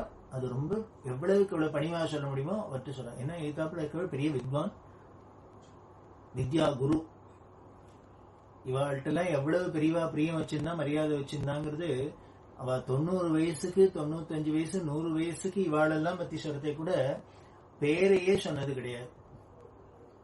பைங்காநாடு கணபதி சாஸ்திரின்னு தான் அவருக்கு பேரே வழிய கணபதி அப்படிங்கிற பேரை உபயோகப்படுத்தினதே கிடையாது பெரியவா. பைங்காநாடு பெரியவா இருக்கிறதே, கருங்குளம் பெரியவா இருக்கிறதே இப்படிதான் சொல்லியிருக்காளே வழிய அவ பேரை கூட சொன்னது கிடையாதுன்னா, இப்படி 90 வயசுக்கே அவ்வளவு மரியாதையோட இருந்தான்னா 15 வயசுக்கும் 16 வயசுக்கும் அவ நேரம் இருக்கிறதே எவ்வளவு பவ்யமா இருந்திருப்பா, எவ்வளவு அடக்கமா இருந்திருப்பா, எவ்வளவு மரியாதையா இருந்திருப்பா, நம்ம கற்பனை பண்ணிக்கலாம். அப்படிதான் சொல்றா. இப்படி சொன்னதுக்கு அப்புறம் மாட்டேன்னு சொல்ல முடியுமா? உடனே அவர் பார்த்தார், அப்படியா இப்ப பரீட்சை பண்ணா தெரிஞ்சணும்ட்டு நேற்றுக்கு எந்த இடம்லாம் சரியா உள்ளுக்குள்ள போயிருக்க முடியாதோ, ஏன்னா இது விளையாட்டு இல்லாத உன்னிப்பா கவனிச்சாலே இதெல்லாம் கிரகிச்சுக்கிறது, உள்ள போறது ரொம்ப சிரமமான காரியம். அப்படிப்பட்ட கடினமான விஷயங்கள் அதெல்லாம், இந்த சாஸ்திர விஷயங்கள்லாம். அதை இவர் விளையாடின்னு வேற இருந்துட்டு கவனிச்சேன்னா என்ன பெரிய அஷ்டாவதானியா சதாவதானியா, 10 காரியத்தை ஒன்னா பண்றதுக்கு 100 காரியத்தை ஒன்னா பண்றதுக்கு. அதனால அவர் உடனே எந்தெந்த இடத்துல இவருக்கு ஏறி இருக்காதுன்னு அவர் நினைச்சிருந்தாரோ அதுல இருந்து சில கடினமான கேள்விகளை கேட்டார். அவர் கேட்டோன்னு பெரியவா பதில் சொல்ல ஆரம்பிச்சார். எப்படி இருந்ததுன்னு. அப்படியே ஷட்டர் திறந்தா அணைக்கட்டுலேருந்து தண்ணி பீச்சு பாயறாப்புல பிரவாகமா பொழிஞ்சுது. அப்படி பண்றத பார்த்துட்டு என்ன பண்ண பைங்கானாடு சாஸ்திரி நிஜமாவே அசந்து போனார். அசந்து போனவர் அப்படியே மெய்மருந்து கேட்கிறார், இப்படி கூடவா ஒரு மேதாவிலாசம் அப்படின்ட்டு என்ன பண்ணார். பெரியவா பதில் சொல்லி முடிச்சோன்னு நமஸ்காரம் பண்ணினார். பண்ணிட்டு அப்படி மேல் வஸ்திரத்தை காமிச்சு, நான் ஊருக்கு போயிட்டு பிரசாதம் கொடுக்கணும். பெரியவாளுக்கு புரியல. நேத்திக்கு நாம சரியா கவனிக்கல, பாடத்துல படிப்புல இன்ட்ரெஸ்ட் இல்லைன்னு வேணா ஊருக்கு போறேன்னா நியாயம். ஆனா இப்பதான் நம்ம எல்லாம் சரியா சொல்லிட்டோமே. இப்பவும் அதுக்கு முன்னால அவர் என்ன பண்ணினார், பெரியவா சொல்லி முடிச்சோன்னு தண்ணி கீழேந்து மேல பாயிற அதிசயத்தை பார்த்தேன், தண்ணி கீழேந்து மேல பாயிற அதிசயத்தை பார்த்தேன் அப்படின்னு சொல்லிட்டு நான் ஊருக்கு போயிட்டேன் பிரசாதம். முதல்ல சொன்னேன் தண்ணி கீழேந்து மேல பாயாதுன்னு, இப்ப சொல்ற தண்ணி கீழேந்து மேல பாயிற அதிசயத்தை பார்த்தேன். அதனால பிரசாதம் கொடுக்கணும்னா பெரியவா என்ன சொன்னார், சரியா சொல்லிட்டேன் போல இருக்கேன். உடனே அவர் சொன்னார், சரியா சொல்லிட்டேன் போல இருக்கு, இல்ல சரியாதான் சொல்லியிருக்கா. நான் முதல்ல ஊருக்கு போயிட்டு வரேன்னதுக்கும் இப்ப போறேங்கிறதுக்கும் வித்தியாசம் இருக்கு. முதல்ல ஒரு தாபத்துல சொன்னேன், நாம இவ்வளவு ஆசையா அந்த குழந்தைக்கு பாடம் சொல்லி தரணும்னு ஆசைப்படுறோம், அந்த குழந்தைக்கு ஆர்வம் இல்லை பத்தியா அப்படின்னு ஒரு வருத்தத்துல சொன்னேன். ஆனா இப்ப பெரியவா சொன்ன பதில கேட்டதுக்கு அப்புறம் இப்பேற்பட்ட மகாமேதைக்கு இனிமே நான் சொல்லி தரத்துக்கு ஒண்ணும் இல்லைன்னு தெரிஞ்சுது, அதனால நிம்மதியா போயிட்டேன்னு சொல்றேன். நான் இனிமே என்ன சொல்லித்தரத்துக்கு இருக்கு, இது அப்பேற்பட்ட சர்வஜன். எப்போ 15 வயசு 16 வயசுக்கு சர்டிபிகேட் சர்வஜன் அப்படின்னு யாருகிட்ட ஒன்னும் தெரியாதவற்ற இல்ல, பைங்கானாடு சசிகள்கிட்ட, இவரோட வித்யா குருட்ட. அப்படின்னா இவ அந்த வயசுலயே அப்படி இருந்தா அப்படின்னா மகாமேதையா இருந்தான்னா, இவர் இனிமே 80 வயசுல 90 வயசுல 100 வயசுல மகாமேதையா இருந்தா அப்படின்னு உலகம் ஆச்சரியப்படுத்தல என்ன இருக்கு, ஒண்ணும் இல்லை. இதான் முன்னாலேயே பார்த்தோம், இவ பூர்வாசிரமத்திலையும் அப்படிதான் இருந்திருக்கா அப்படின்னு. திண்டிவனம் ஸ்கூல்ல படிச்சுருக்கா. அந்த ஸ்கூல்ல படிச்சுருக்கிறதே தான் சொன்னேன், சிங்காரவேலு அப்படின்னு ஒரு இன்ஸ்பெக்டர், அவர் பாடத்தை கேட்கிற டான் டான் டான்னு சுவாமிநாதன் பதில் சொல்ல அவர் அசந்து போய், அதுக்கப்புறம் இந்த குழந்தைய மேல் கிளாஸ்க்கெல்லாம் முதற்கொண்டு அழிச்சுன்னு போய் அங்கங்க பாடத்துல கேள்வி கேட்க எல்லாத்துக்கும் பதில் சொன்னா. அப்போ உடனே இது யாரோட குழந்தைன்னு கேட்டு சுப்பிரமணிய சாஸ்திரியோட குழந்தைன்னு தெரிஞ்சுட்டு சுப்பிரமணிய சாஸ்திரியோட கூப்பிட்டு அவர் சொல்ற, பா நீ அதிர்ஷ்டம் பண்ணிதான்ப்பா இப்படி ஒரு பிள்ளைய பெற்றிருக்க, ஒரு புள்ள பிறந்தாலும் இப்படி ஒரு குழந்தை பிறக்கணும் அப்படின்னு சொல்லிட்டு, உன் புள்ள நிச்சயம் நான் இன்னைக்கு சொல்றேன் எழுதி வச்சுக்கோ, ஏதோ ஒரு துறையில அவன் பெரிய மகா மேதையா விளங்க போறான் அப்படின்னு சர்டிபிகேட் கொடுத்தாருங்கிறத பாக்குறோம். அப்படின்னா இவ பிறவியிலேந்தே அப்படிதான் சர்வஜனா இருந்திருக்கா. ஏன்னா இது அவதாரம் புருஷர் அப்படிதான் இருக்கு. ஈசான சர்வ வித்யானம் ஈஸ்வர சர்வபூதானம் அதான சொல்றது. அந்த ஈசானனான ஈஸ்வரன் தான் என்னன்னு, அவன் தான் ஈஸ்வர சர்வபூதானம், அவன் தான் எல்லா வித்தைக்கும் அதிபதி, எல்லா பூதங்களுக்கும் அவர் தான் தலைவர் அப்படின்னு சொல்றது இல்லையா. அப்பேற்பட்ட அந்த ஈஸ்வரன் தானே பரமேஸ்வரன் தான் பெரியவாங்கிறதுனால இப்படி பூர்வாசிரமத்திலையும் இவா மெகாமேதையில இருந்தா, அந்த ஸ்கூல் படிப்புலயும் அப்படிதான் கெட்டிக்காராளா இருந்தா. அதுக்கப்புறம் பின்னால வேத சாஸ்திரங்கள் எல்லாத்திலையும் கெட்டிக்காராளா தான் இருந்தா. எந்த ஒரு விஷயமா இருந்தாலும் அதுல கெட்டிக்காராளா தான் இருந்து. ஏதோ பிராச்சீனமான கலைகள் அதுதான் இல்ல, மாடர்ன் சயின்ஸ் அப்டேட்லேருந்து எல்லாம் அல்ட்ரா மாடர்ன் சயின்ஸ் வரைக்கும் எல்லாத்திலையும் இப்படிதான் இருந்தா. ராஜா ராமண்ணா அப்படின்னு அனாராய்ச்சியில அணுசக்தி இதுல இருக்கிறவர், அவர் பெரியவாள தரிசனம் பண்றதே சொல்றார். அவர்கிட்ட நாகார்ஜுனர் அப்படிங்கிறவர் ஒரு பெரிய மகான், அவர் பண்ணியிருக்க அணுசக்தி அணு விஞ்ஞானத்தெல்லாம் பத்தி. அவர்கிட்ட சொல்ற, நாகார்ஜுனர் படிச்சிருக்கியோ அப்படின்னு. இல்ல அப்படின்னு. அவசியம் படிக்கணும் அப்படின்னு சொல்லி அந்த நாகார்ஜுனரோட அந்த கிரந்தங்கள்ல எப்படின்னா இன்னைக்கு மாடர்ன்ல இவா சொல்ற அணுசக்தியில என்னென்னலாம் சொல்றாங்கிறதெல்லாம் எப்படி பல விதங்கள்ல சொல்லப்பட்டிருக்குன்னு அவருக்கு சொன்னா, ராஜாராமண்ணா அப்புறம் பெரியவாழ்கிட்ட போய் பார்த்துட்டு அதுக்கப்புறம் தான் நாகார்ஜுனர் அப்படிங்கிறவர் பிராச்சீனமா நம்ம தேசத்திலேயே கலைகள்லயே இதெல்லாம் இருந்திருக்குன்னு அப்புறம் தெரிஞ்சுது. அப்படி அப்படி எப்பேற்பட்ட ஒரு பேரறிஞர்களா இருந்தாலும் சரி, அவ பெரியவாள்கிட்ட வந்துட்டும் கொஞ்ச நேரம் பேசிட்டும் போனாக்க அவ சொல்ற வார்த்தைகள் என்ன அப்படின்னா, பெரியவாள்கிட்ட வந்து பேசியிருந்தா எவ்வளவு விஷயம் தெரியுமா தெரியுது. அதுதான் ஆச்சரியமான ஒரு விஷயம். அத்தனை வித்தைகளுக்கும் இருப்பிடமாயிருந்து சர்வ சகஜமாயிருந்தா அதோட வேடிக்கை என்னென்ன, இப்படி பெரிய வித்வான்கள்லாம் வந்து மேதைகள்லாம் வந்து அவ பெரியவாளோட பேசிட்டு எல்லாம் பண்ணிட்டு போறது இருக்கட்டும், ஒண்ணுமே தெரியாத ஒரு பரம அசடு வந்தா கூட அந்த அசட்டுக்கும் பெரியவாளால ஈடு கொடுக்க முடியும். அது ரொம்ப கஷ்டம். ரொம்ப கெட்டிக்காரலா இருக்கிறவா சாதாரண ஜனங்களோட மிங்கிள் ஆகவே முடியாது. அவளால அவ லெவல்லையே தான் மெயின்டைன் பண்ணிட்டு இருப்பா. இல்ல ஒரு அடிமட்டமா இருந்ததுன்னா அவளால வெறும் மேல் மட்டத்துல போய் அவளோட கலந்து பழக முடியாது. இவா கீழே தான் இருப்பா. ஆனா பெரியவாளால என்னென்ன ஒரே ஹைட்டா இருக்கிற ஹை லெவல்ல இருக்கிறவாளோடையும் சர்வசகஜமா அவளுக்கு சரிவா பழக முடியும். ஒண்ணுமே இல்லாத அடிமட்டத்துல இருக்கிறவாளோடையும் சர்வசகஜமா பழக முடியும். நம்மளோட எல்லாம் பழகலையா என்ன, எத்தனை பேச்சு பேசியிருக்கா. இன்னும் வேடிக்கை என்ன, இன்னும் நம்ம தான் விஷயம் சொல்லி தெரிஞ்சுக்கிறாப்புல அப்படியே ஆர்வமா கேட்பா. அப்படியா அப்படின்னு நமக்கு இன்னும் குஷி ஏறிடும். ஓ, இப்ப சங்கராச்சாரியக்கு நம்ம விஷயம் சொல்லிதான் தெரிய போறது அப்படின்னு நம்ம பாட்டுக்கு அடிச்சு விடுவோம். எல்லாத்தையும் கேட்டுப்பா.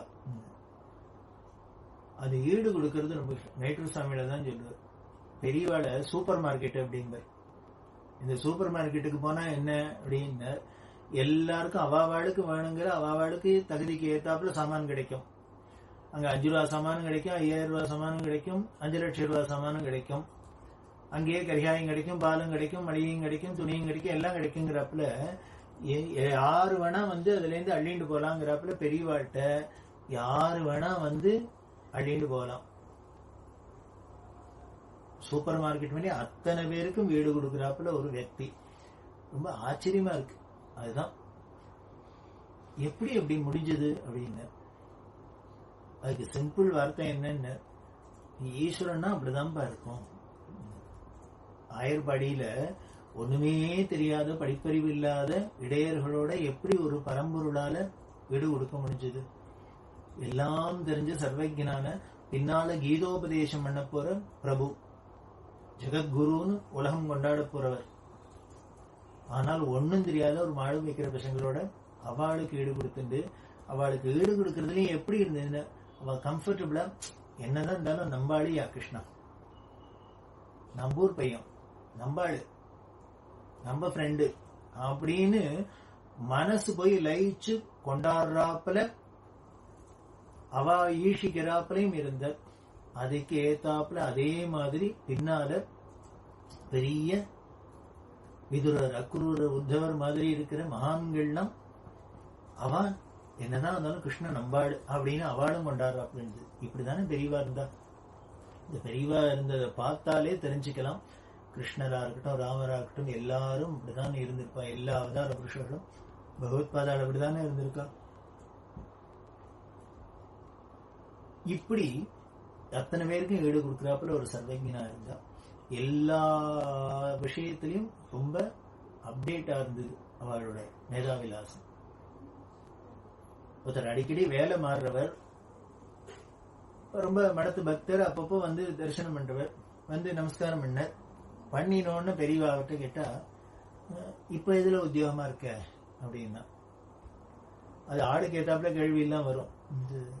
இது தெரியும், இது அடிக்கடி அப்பப்போ 6 மாசத்துக்கு ஒரு தான் ஏதோ மாறும் அப்படின்னு. இப்ப எங்க உத்தியோகமா இருக்க அப்படின்னு உடனே அவர் சொன்னார், ஏதோ இப்ப நம்ம எந்த கம்பெனியில இருக்கோம்னு சொன்னா பெரியவாளுக்கு அது என்ன ஏது அப்படின்னு ஒண்ணுமே அதுக்கு பெரிய பேச்சு வளரும். அதனால சிம்பிளா முடிச்சிடணும் அப்படிங்கிறதுக்காக, பெரியவாளுக்கு சொன்னா புரியாது, அதனால சிம்பிளா முடிச்சிடணும்ங்கிறதுனால இந்த கணக்கு போடுற யந்திரத்துக்கு பேப்பர் தயாரிக்கிற கம்பெனி அதுல இருக்கேன் அப்படின்னு.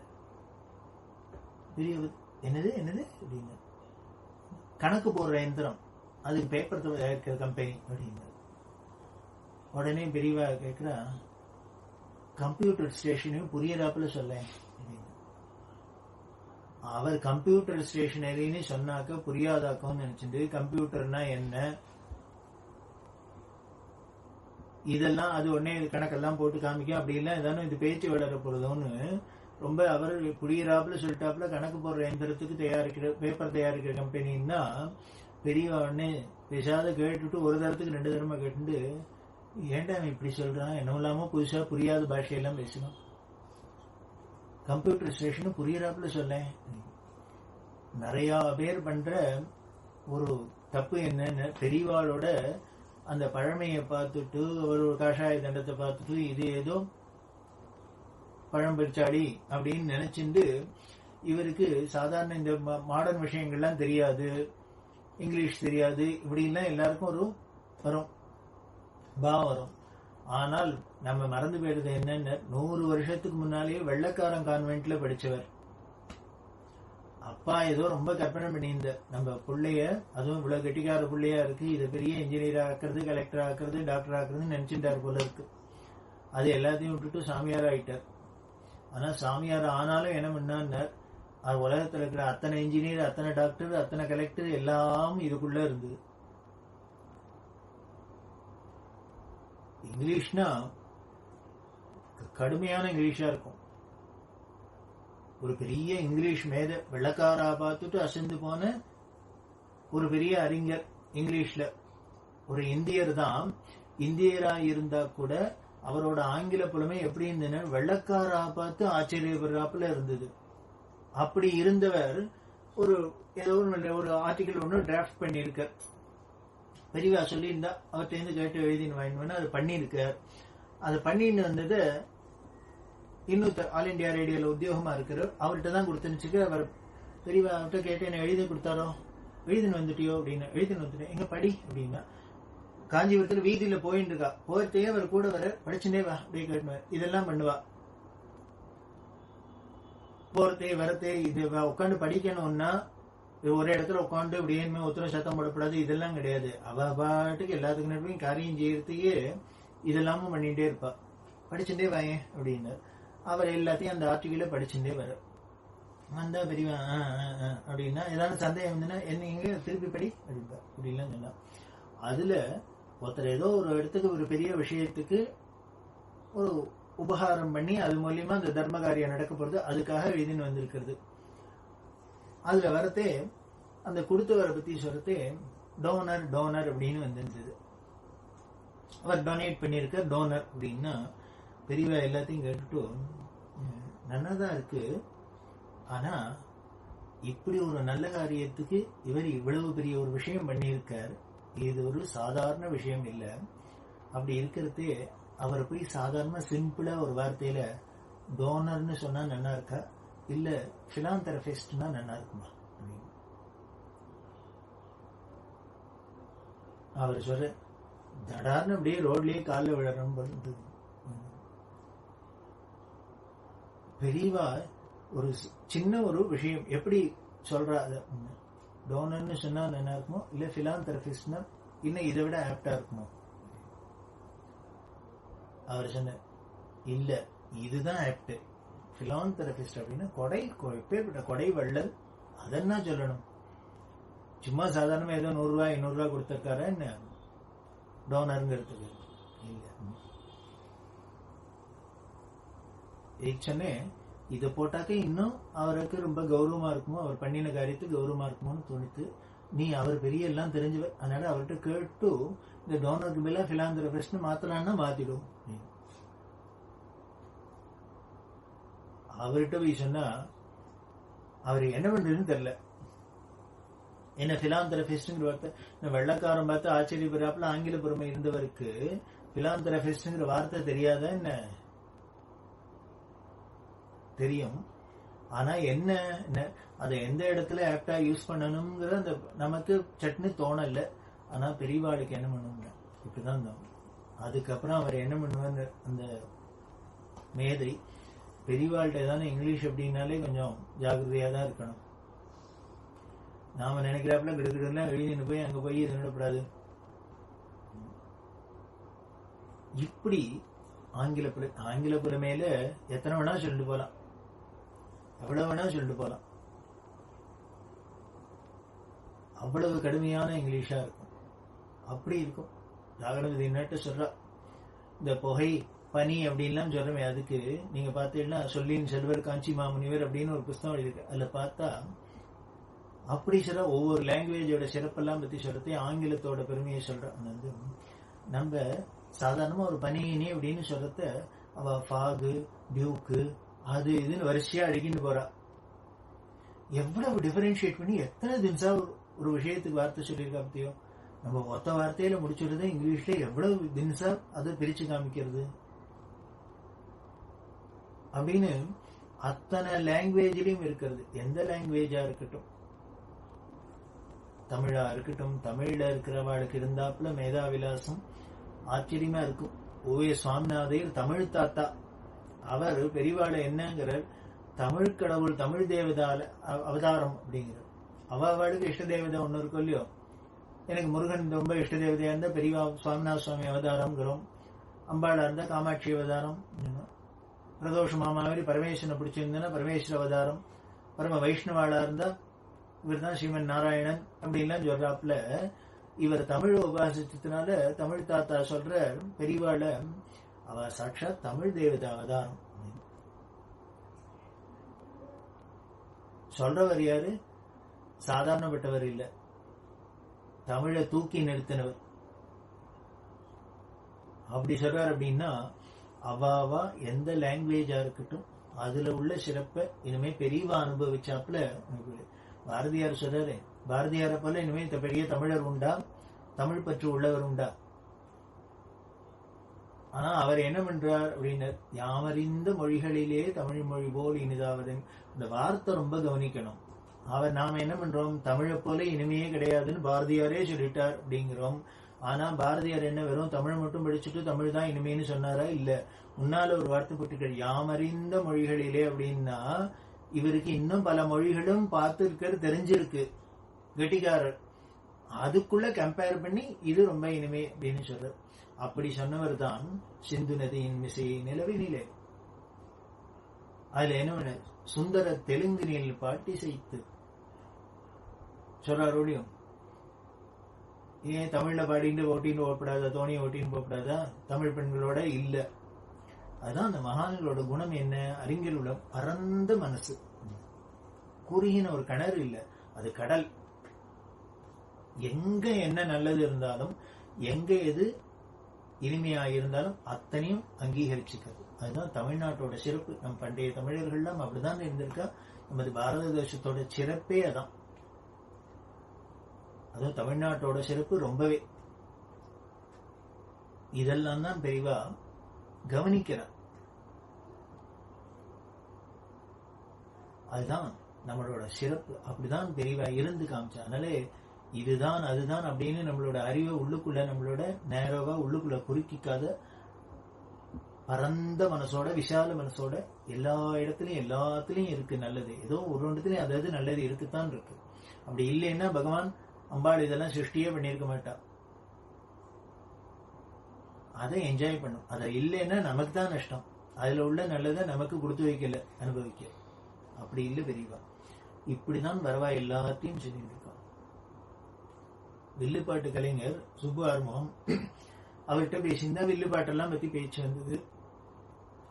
அந்த வில்லுப்பாட்டோட பெருமை இப்ப இன்னும் நிறையவே எல்லாருக்கும் தெரியுது. அந்த வில்லுப்பாட்டுல என்ன சொல்றார் பெரியவா சொல்றா, நீ வில்லுப்பாட்டு மேடையில பண்றதையும் நான் உன்னையே பார்த்துட்டு ஏன் தெரியுமோ அப்படின்னா. அவர்கிட்ட கேட்டா என்ன சொல்லுவார், நான் ஒருத்தர் ஸ்டேஜில் உட்காந்து பண்றது உங்களையே பார்த்துட்டு இருக்கேன் அப்படின்னா, நான் ஸ்டேஜில் உட்காந்து பண்றவாளை பார்க்காத வேற இடத்து பாக்குறது, ஏன் பார்த்துட்டு இருக்கேன்னு சொன்னா, நான் ரொம்ப அழகா இருக்கேன் என்னால பாக்குறேன்னு முடியுமா? பெரியவா சொல்றா, இல்லடா, உன்னோட சிரிப்பு கள்ளங்கப்படம் இல்லாத சிரிக்கிற, யதார்த்தமா இருக்கு. அது ஒண்ணும். ரெண்டாவது, உன் கையில இருக்கிற வில்ல பார்த்தாக்க உடனே ராமர் ஞாபகம் வருது. ராமர் எங்க இருந்தார்? அயோத்தி வடக்க. நீ பக்கவாதி என்ன வச்சுருக்க? உடுக்கு வச்சுருக்க. வில்லு பாட்டுக்கெல்லாம் உடுக்கு வச்சுக்கிறது சம்பிரதாயம். அந்த உடுக்கு பார்த்தாக்க என்ன ஞாபகம் வருதுன்னா பரமேஸ்வரன் ஞாபகம் வருது. அவர் எங்க இருக்கார்? ராமேஸ்வரத்துல ராமநாதரா இருக்கார். அது தெற்கு. வடக்க இருக்கிற அயோத்தியும், தெற்க இருக்கிற ராமேஸ்வரமும், வடக்க இருக்கிற ராமரும். அவர் நார்த் இந்தியன் தானே. இவரை என்ன சொல்றாரு? தென்னோடுடைய சிவனையை போட்டி. அவர் எங்கூர்காரரியா? சவுத் இந்தியனியா? இப்படி ரெண்டையும் ஒன்னா இணைக்கிறாப்புல ஞாபகப்படுத்துறாப்புல இருக்கு உன்னோட கலையில தான். அதனாலதான் நான் அதையே பார்த்துட்டு இருக்கேன் அப்படின்னு சுப்புகார்மோகன் சொல்லுவேன். வேடிக்கை என்னன்னு அதை நாம வச்சுட்டே இருக்கிற நாம அதை பார்த்து அப்படின்லாம் நமக்கு அந்த பக்தி வந்ததோ இல்லையோ, ஆனா பெரியவங்க பார்வை தான், மகான்களோட பார்வை தான் அப்படின்னு சொல்லிட்டு இத்தனையும் சொல்லிட்டு உடனே சொல்ற, அது சரி இப்படி எல்லாம் இருக்கு, ஒரு ஃப்ரூட் ஒண்ணு வச்சுக்க கூடாதோ, ஏன் வச்சுக்கல நீ உனக்கு அப்படின்னா, அதையும் வச்சிருக்கலாமே அப்படின்னு. உடனே அவர் சொன்னார், இல்ல நாங்க எங்க திருநெல்வேலிக்காரங்களுக்கு எல்லாம் அது வடக்கத்தி வாத்தியானம், எங்களுக்கு அது அபிப்பிராயம் கிடையாது, நிஷித்தம் அப்படின்னு. நமக்கு தான் எங்க போனாலும் உடனே வடக்கு தெற்கு கிழக்கு மேற்குன்னு திசையில என்ன மயங்கிட்டு இருப்போம்.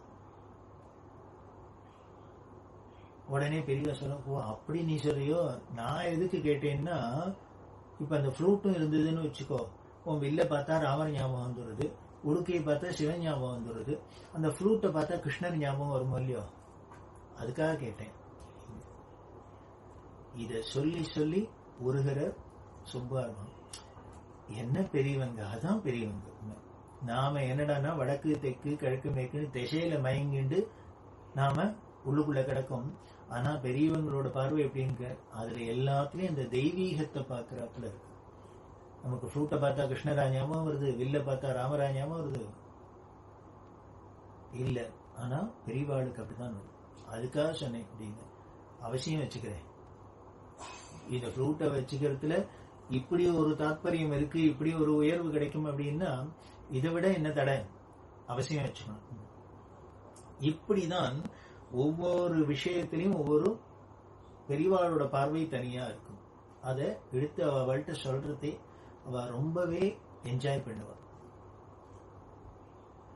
அவள்லாம் அனுபவிப்பா. இதுக்குதான் பெரியவாள்கிட்ட போகணும், இதுக்குதான் பெரியவாள்கிட்ட போகணும் அப்படின்னு. அப்படி லாங்குவேஜா இருக்கட்டும், இல்ல எந்த ஒரு விஷயமா இருக்கட்டும், எல்லாத்துலயும் ஒரு பரந்த ஒரு மனப்பான்மையோட பெரியவா இருந்தார். அப்படி இருக்கிற பெரியவாளோட மேதாவிலாசத்துல எல்லா துறைகள்லயும் இவர் தான் பெரிய அறிஞர்னு அந்தந்த துறையை சேர்ந்தவாழ்லாம் சொன்னா அப்படின்னு சொன்னோம். திருப்புகழ்மணி டி.எம். கிருஷ்ணசுவாமி அப்படின்னு இருந்தார். மயிலாப்பூர்ல பெரிய வக்கீல், ஹைகோர்ட் லாயர். பெரியவாள்கிட்ட அப்படி ஒரு பக்தி ஸ்ரத்த எல்லாம் பண்றவர், கைங்கரியம் பண்றவர். பெரியவா என்ன பண்ணார், இந்த வேதரட்சண நிதி ட்ரஸ்ட் இதெல்லாம் ஆரம்பிச்சா இல்லையா, அப்படி ஆரம்பிக்கிறதே அதுக்கு ஃபண்ட் எல்லாம் ரைஸ் பண்ணணும். அதுக்கு இது மாதிரி இந்த பிரமுகெல்லாம் பெரிய மனுஷெல்லாம் முயற்சி பண்ணி என்னென்ன முடியுமோ பெரியவாளுக்கு கைங்கரியம் பண்ண போறா. அதுல இவர் என்ன பண்ணார், இவருக்கு தெரிஞ்ச ஒரு ட்ரஸ்ட், அந்த ட்ரஸ்ட் ஒண்ணு வேற ஒண்ணு பெரிய வேலை பண்ணாத, அது ஆக்டிவா இல்லாத இருந்தது, அதுல கொஞ்சம் ஃபண்ட் எல்லாம் இருந்தது. இவர் என்ன பண்ணினார், பெரியவாளோட அந்த வேதரட்சண நிதி ட்ரஸ்ட்க்கு அவசியம் வேணும், அதனால இது ரொம்ப முக்கியம் அப்படின்ட்டு அந்த ட்ரஸ்ட க்ளோஸ் பண்ணிட்டு அதுல இருக்கிற இந்த ஃபண்ட் எல்லாம் இந்த வேதரட்சண நிதி ட்ரஸ்டுக்கு டிரான்ஸ்பர் பண்ணிடலாம் அப்படிங்கிற ஒரு நோக்கத்துல அவர் வக்கீல் என்ன பண்ணார், ஒரு டிராப்ட் தயார் பண்ணுவாரு, டாக்குமெண்ட் பண்ணிட்டு பெரியவா உத்தரவு பண்ணாலும் உடனே அது ஃபேர் பண்ணி டாக்குமெண்ட்டை போட்டு இதை டிரான்ஸ்பர் பண்ணிடணும் அப்படின்னு பெரியவாள்கிட்ட வந்து சொன்னார். பெரியவா எடுத்துபடி படிச்சு பார்த்துட்டு எல்லாத்தையும் பார்த்துட்டும், வாஸ்தவம் தான், உனக்கு உன்னோட ஆர்வம் புரியுறது, அதாவது வேதரட்சணதி எனக்கு வேதத்தை காப்பாத்துறதுல எனக்கு லட்சியமா இருக்கு, அதுக்கு நான் பண்ணணும்னு ஆசைப்பட்டு இப்படி பண்றதுனால நீ எல்லா இடத்துல இருந்து எப்படியானும் திரட்டி கொண்டு வந்து இதுக்கு போடணும்னு ஆசைப்படுற, அதுவும் ஒத்துக்கிறேன், உன்னோட இன்டென்ஷன் என்னமோ நல்லதுதான். ஆனா என்ன பண்றது, நீ கொடுக்கறதுக்கு ஆசைப்பட்டு நான் வாங்கிக்கிறதுக்கு ஆசைப்பட்டாலும் சட்டம் இடம் கொடுக்கணுமே அப்படின்னு, இதுக்கு சட்டம் இடம் கொடுக்கணுமே அப்படின்னு. உடனே சொல்றா, அந்த சட்டத்துல ஒரு ட்ரஸ்ட் இருந்ததுன்னா அந்த ட்ரஸ்டுக்குன்னு நோக்கங்கள்லாம் இருக்கு, அதே மாதிரி அந்த நோக்கங்களுக்காக தான் அந்த ட்ரஸ்ட் ஏற்படுத்தப்படுறது. அந்த ட்ரஸ்ட்டை கலைச்சிட்டு அதுல உள்ள அந்த ஃபண்ட் எல்லாம் அந்த விஷயங்கள் எல்லாம் இன்னொரு ட்ரஸ்டுக்கு மாத்தணும்னா இந்த கலைக்கப்பட்ட ட்ரஸ்டோட நோக்கமும் இந்த வாங்கிக்கிற ட்ரஸ்டோட நோக்கமும் ஏதாவது ரிலேட்டடா இருக்கணும்னு சட்டத்துல இருக்கும். இது சொன்னோன்னா அவருக்கு ஒரு மாதிரி தூக்கி அறி போட்டது. ஆமாமா அதுதான் அப்படின்னு தெரியுது, ஆனா நீ அந்த சொல்ற கலைக்கிற ட்ரஸ்டோட நோக்கமும் இந்த வேதரட்ச நிதிங்கிறதும் இதுவும் நோக்கம் ஒன்னும் அப்படின்னு. அது ஏதோ சமுதாய காரியத்துக்கு ஏதோ ஒரு சோசியல் ஒர்க்கா ஆரம்பிச்சது. இது ஆனா முழுக்க முழுக்க வேதத்துக்காக இருக்கு. ஸோ இதுக்கும் அதுக்கும் நோக்கத்துல ஏதானும் ரிலேட்டடா இருக்கா இல்ல என்டையர்லி டிஃபரெண்டா அப்படின்னு? இல்ல இதுக்கும் அதுக்கும் சம்பந்தமே இல்லை அப்படின்னு. அதுதான் கேட்டேன். நீ என்ன பண்ணிட்ட, ஆர்வத்துல எல்லாத்தையும் எப்படி இருந்தாலும் கொண்டு இங்க வச்சிடலாம் அப்படின்ட்டு இதுங்கிற. ஆனா நீ அப்படி பண்ணினாலும் சட்டம் இடம் கொடுக்காதே. நீ கொடுக்கறதுக்கு ரெடியா இருந்தாலும் நான் வாங்கிக்க ரெடியா இருந்தாலும் சட்டம் இடம் கொடுக்காது. அதனால இந்த ட்ரஸ்ட் கலைச்சி இதுல மாத்த முடியாது. அதுக்கு சமமா எங்க இருக்கோ அதுல கொண்டு போய் போட்டுக்கோ. இப்படி சொன்னோன்னு இதுக்கு டி.எம். கிருஷ்ணசுவாமி ஐயரோட பதில் என்னன்னு, நல்ல வேளை பெரியவா மட்டும் ஒரு சாமியாரா இடத்துல வந்து உட்காண்டாலோ நாங்கள்லாம் வக்கீல்னு பேர் வாங்கிட்டு குழப்பம் நடந்துருக்கு. இல்ல இவ தானே ஒரு வக்கீலுக்கு படிச்சுட்டு ஏதானே இருந்திருந்தாள்னா கோர்ட்டுக்கு வந்திருந்தாள்னா அவ்வளவுதான், மற்ற அத்தனை பேர் குழப்பம் போயிடும். பெரியவா ஏதோ சுவாமிகளா உட்காந்துருக்கார இடத்துல நாங்கெல்லாம் பேர் வாங்கிட்டு வக்கீல்னு பேர் வாங்கிட்டு குழப்பம் நடத்திட்டு இருக்கோம். சொல்றவர் யாரு? பெரிய ஹைகோர்ட் லாயர். இப்படி சட்ட மேதையா இருக்கட்டும். அதே மாதிரி சங்கீதத்துல கேட்கவே வேண்டாம். அரைக்குடி ராமானுஜயங்காரோட ஸ்ரீ சுப்பிரமணியாய நமஸ்தேக்கு எப்படி வார்த்தைக்கு வார்த்தை அர்த்தம் சொல்லி பெரியவா அனுபவிச்சிருக்கா அப்படின்னு. ஏதோ ஒரு பான சோத்துக்கு ஒரு சோறு பதம் அப்படின்னு இப்படி ஏதோ ஒரு பாட்டுக்கு நமக்கு சொன்னதே போரும். பெரியவா என்ன எத்தனை பாட்டுக்கு சொன்னாலோ வேடிக்கை என்ன அப்படின்னா, பெரியவா அந்த 100 வருஷ காலத்துல இன்னும் எத்தனை விஷயங்கள் பேசியிருப்பா, எத்தனை பேர்கிட்ட பேசியிருப்பா, எத்தனை ரெக்கார்ட் ஆகாத விட்டது, எத்தனை அபூர்வமான விஷயங்கள்லாம் விட்டுருக்கு.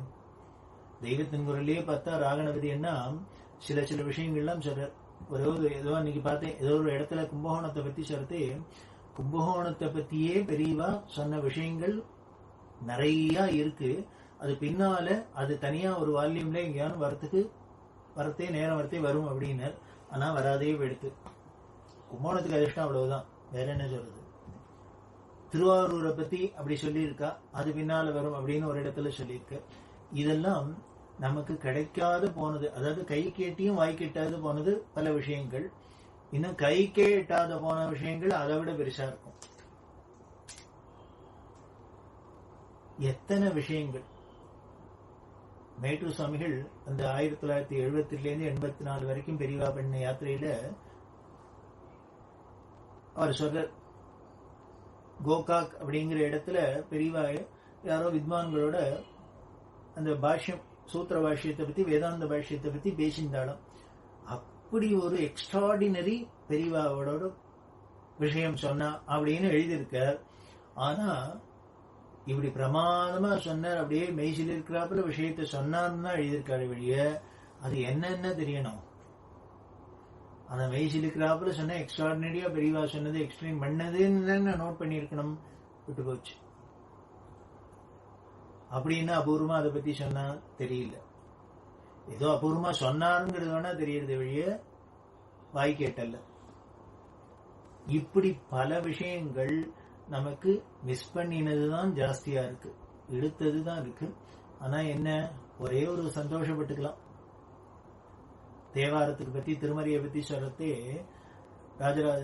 ராஜா சோழராஜா வருத்தப்பட்டுனாராம். இவ்வளவு கஷ்டப்பட்டு ரூமை திறந்து சிதம்பரத்துல அறையை திறந்ததுனாலும் முக்காலுக்கு மேல செல்லு அரிச்சுடுத்து மீதி கால் தானே இருந்ததுன்னு அசரீரியா சுவாமி சொன்னாராம். போரும் இந்த கலிகாலத்துக்கு இதுவே ஜாஸ்தி, இதை முழுக்க படிக்கிறதுக்கே யாரும் எத்தனை பேர் வருவான்னு தெரியாது.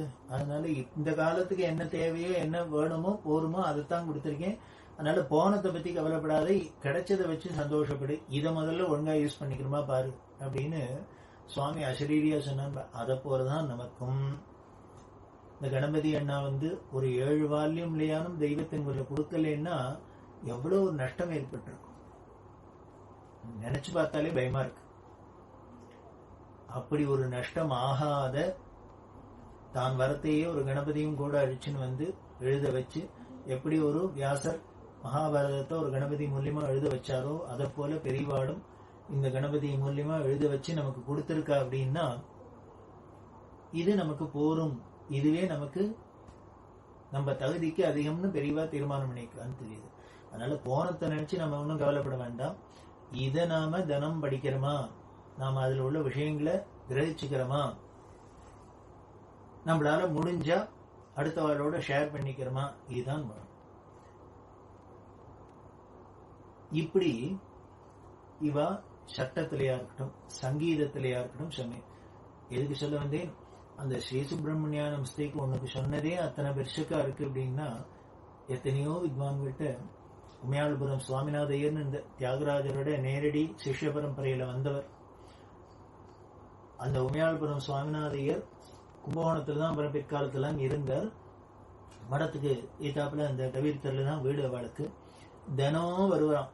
மத்தியான வேளையில ஒழிஞ்ச போது வந்து பெரியவாழ்கிட்ட சங்கீதங்களை, சங்கீத நுணுக்கங்களை, பல விஷயங்களை பேசிட்டு இருப்பா.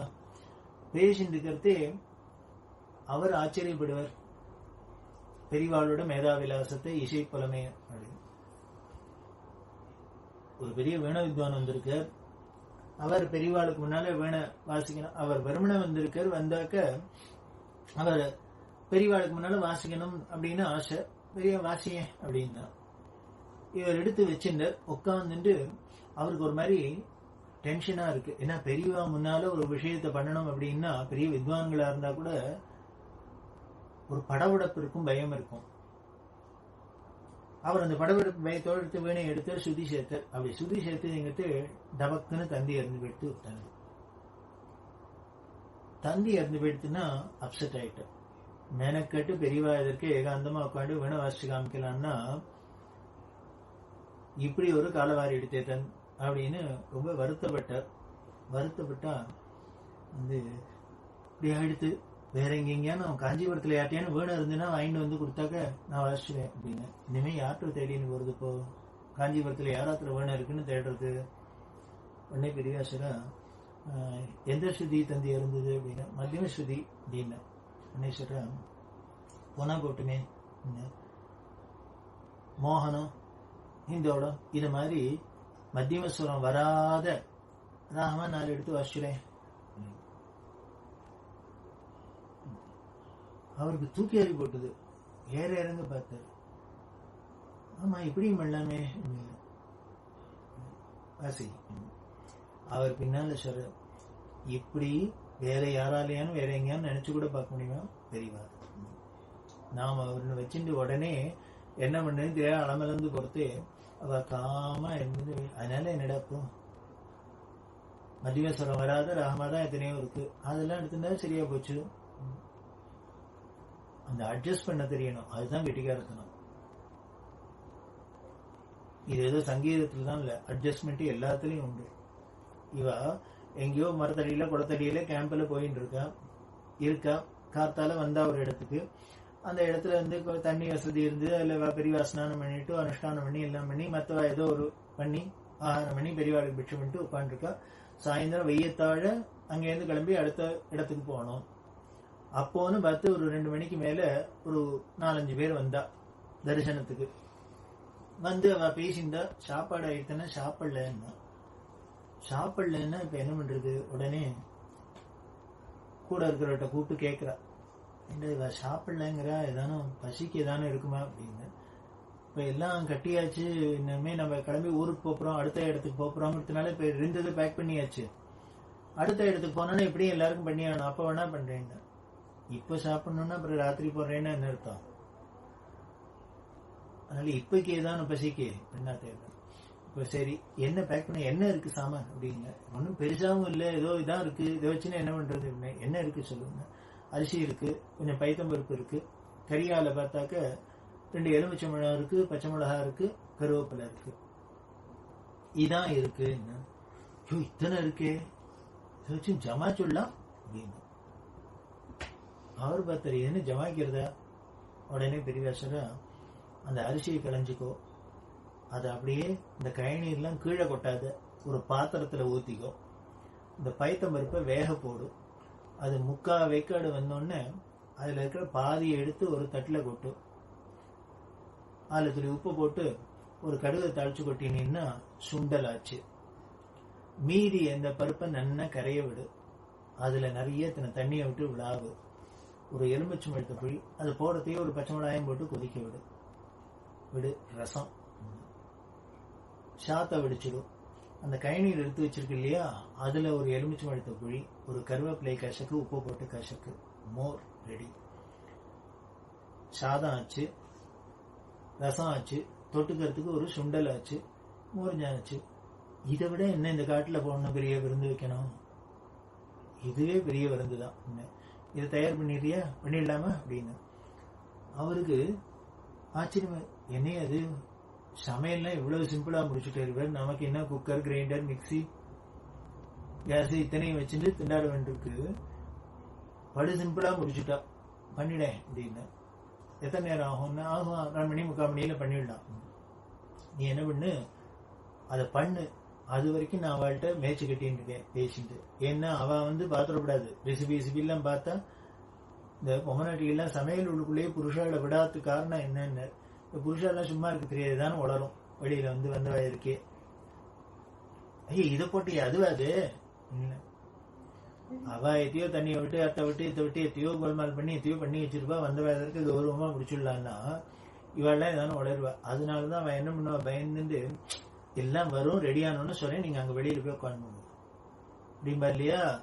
அத மாதிரி பெரியவா என்ன பண்ணா, இந்த வந்தவாளை நான் மேய்ச்சி கட்டி இன்னைக்கு அந்த சமையல் ஆற வரைக்கும் நீ ஆனதுக்கு அப்புறம் சொல்லு, அவளை உள்ள அனுப்புறேன். அவள்கிட்ட பேச ஆரம்பிச்சா கேட்பானே, உங்க தாத்தா அப்படி பண்ணாரு, உங்க அப்பா அத்தை பண்ணான்னா உடனே அவளுக்கு மெய் மறந்து போயிடும். அவ்வளவுதான். இப்படி எல்லாம் பேசியிருந்தா இவர் சமையல்லாம் ஆச்சு. உடனே ஆயிடுத்துன்னு தெரிஞ்சோன்னு நான் பாட்டுக்கு பேசிட்டே இருப்பேன். உங்களுக்கு பசிக்கிறது கூட தெரியாது. போய் முதல்ல இன்னும் இருக்கோ தெரியல, ஒரு ரசனமா சாப்பிட்டு வந்துருங்க அப்படின்னு. அவ போனா இத்தனை நேரம் என்ன காஞ்சி வேற பசியோட வந்திருக்காடா.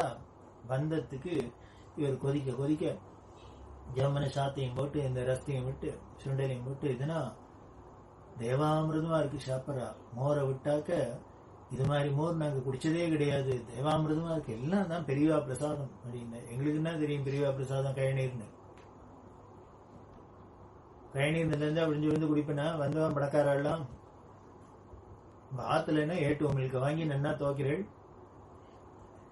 அதை விட இது பிரமாதமா இருக்குன்னா சாப்பிட்டா. நான் இதுக்கு மேல இனிமே இந்த டயத்துக்கு தேவாமிருதமா இருந்தது, இப்படி ஒரு விருந்து சாப்பிட்டதே இல்லை அப்படின்னு அவெல்லாம் ஒரே ஐடியா சமைச்சு வர ரைஸ் பண்ணிட்டு வந்தா. என்ன ஏதானும் சாப்பிட்றாப்புல இருந்தது சாப்பிட்டேன். ஐயோ சாப்பிட பிரமாதமா இருந்தது, இதுக்காக அடிக்கடி பெரியவா தரிசனத்துக்கு வரணும் போல இருக்கு. முடிஞ்சது, சரி போயிட்டு வாங்கோ.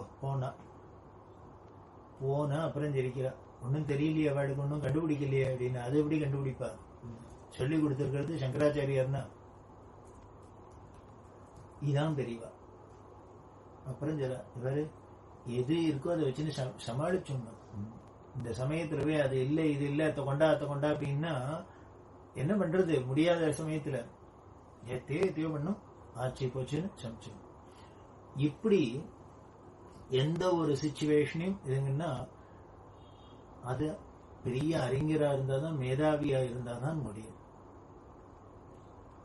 அதைத்தான் பெரியவா நமக்கு பண்ணி காமிச்சோம். இப்படி ஒரு சமையலா இருக்கட்டும், சாப்பாடா இருக்கட்டும், சங்கீதமா இருக்கட்டும், இல்ல மருத்துவமா இருக்கட்டும், வேதாந்தமா இருக்கட்டும், சாஸ்திரமா இருக்கட்டும், புராணமா இருக்கட்டும், இதிகாசமா இருக்கட்டும். ஒரு பெரிய ராமாயண பிரவச்சனம் என்றவர், அவர் சுந்தரகாண்ட பிரவச்சனத்துல ரொம்ப எக்ஸ்பர்ட். அவர் சொல்றதே 100வது தரம் பண்ண போறேன், பெரியவா அனுகிரகம் பண்ணும் அப்படின்னா பெரியவா சொல்ற 100 தரம் ராமாயணம் பண்ணிருக்க, அதனால உங்ககிட்ட தான் கேட்கணும். இந்த ஆஞ்சநேயர் லங்கைக்கு போனோன்னு அசோகவனத்துல எந்த மரத்துல இருந்துன்னு சீதையை பார்த்தார் அப்படின்னு, சிம்சுபாகுங்கிற விரக்ஷத்துல இருந்து பார்த்தார். அவர் ஏன் அந்த மரத்துல உட்காந்து பார்த்தார் அப்படின்னு. நம்ம அசோகவனம்ங்கிறோம். அசோகவனம்னா கூட அதுல வெறும் அசோக மரம் மட்டும் இல்ல, வேற என்னென்ன மரங்கள்லாம் இருந்ததுன்னு வால்மீகி வர்ணிச்சிருக்கு. அவர் ஏன் அதுல உட்காந்து பார்த்தாருன்னா நம்ம என்ன சொல்ல முடியும், ஏதோ அதுதான் வாகா இருந்தது உட்காந்து பார்த்தாருன்னு வச்சுக்கலாம்.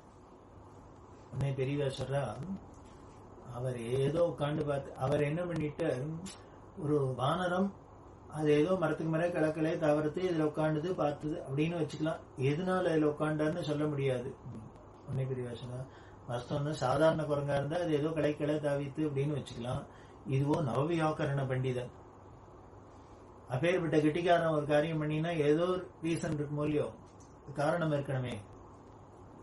அப்புறம் ஜெகா பெரியவா வேற ஒண்ணும் இல்ல, அவ்வளவு கடுபிடியில அவ்வளவு செக்யூரிட்டியில சீதையை அவன் சிறைப்படுத்தி வச்சிருக்கான் ராவணன்.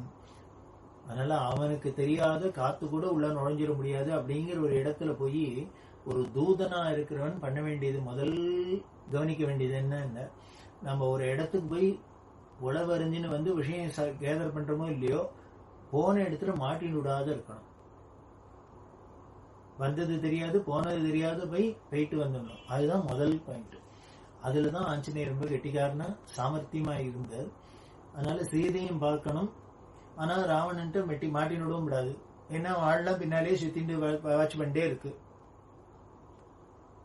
அதனால பார்த்தாராம், தன்னோட கலருக்கு மேட்சா கண்டுபிடிக்க முடியாத, அதுல உட்காண்டாலும் தான் இருக்கிறது டிஃபரெண்டா தெரியாத, தன் உடம்பு கலருக்கு மேட்சா எந்த மரம் இருக்குன்னு பார்த்தார். அது சிம்ஸ்வாவு தான் அதுக்கு டேலி ஆச்சு. அதுல உட்கார்ந்துன்னு பார்த்தார், தன் அடையாளம் கண்டுடாத இருக்கணும் அப்படிங்கிறதுக்காக. இப்படி சொன்னா இதத்தான் மிலிட்ரியில கேமஃபிளாஜ் அப்படின்னு டெக்னிக்கா சொல்றா. இந்த மிலிட்ரி எல்லாம் பார்த்தாக்க தலையில இனிமே செடி கொடி எல்லாம் வச்சுன்னு கச்சாமச்சான்னு ஒரு ட்ரெஸ் எல்லாம் போட்டு ஏன்னு அந்த புதர்ல இவ உட்கார்ந்து இருக்காளா, மனுஷன் உட்கார்ந்து இருக்கா, அது புதரான்னு மேலேந்து பார்த்தா தெரியக்கூடாது. அங்க போய் வெள்ளை வெளியேன்னு நேவி ட்ரெஸ் மாதிரி கொடுத்தாக்க அவன் நேர பார்த்து தலையிலேயே பாம்பு போட்டு போயிடுவான். எதிரிய குழப்பணும், அடையாளம் கண்டுபிடிக்க கூடாது, அப்படி இருக்கணும். அதுதான் கெட்டிக்காரத்தனம். தூதனுக்கு அழகு, வீரனுக்கு அழகு. அதனால ஆஞ்சநேயர் அப்படி இருந்தார். இந்த வியாக்கியானம் வந்தவர் வித்வான் தானே அவர்.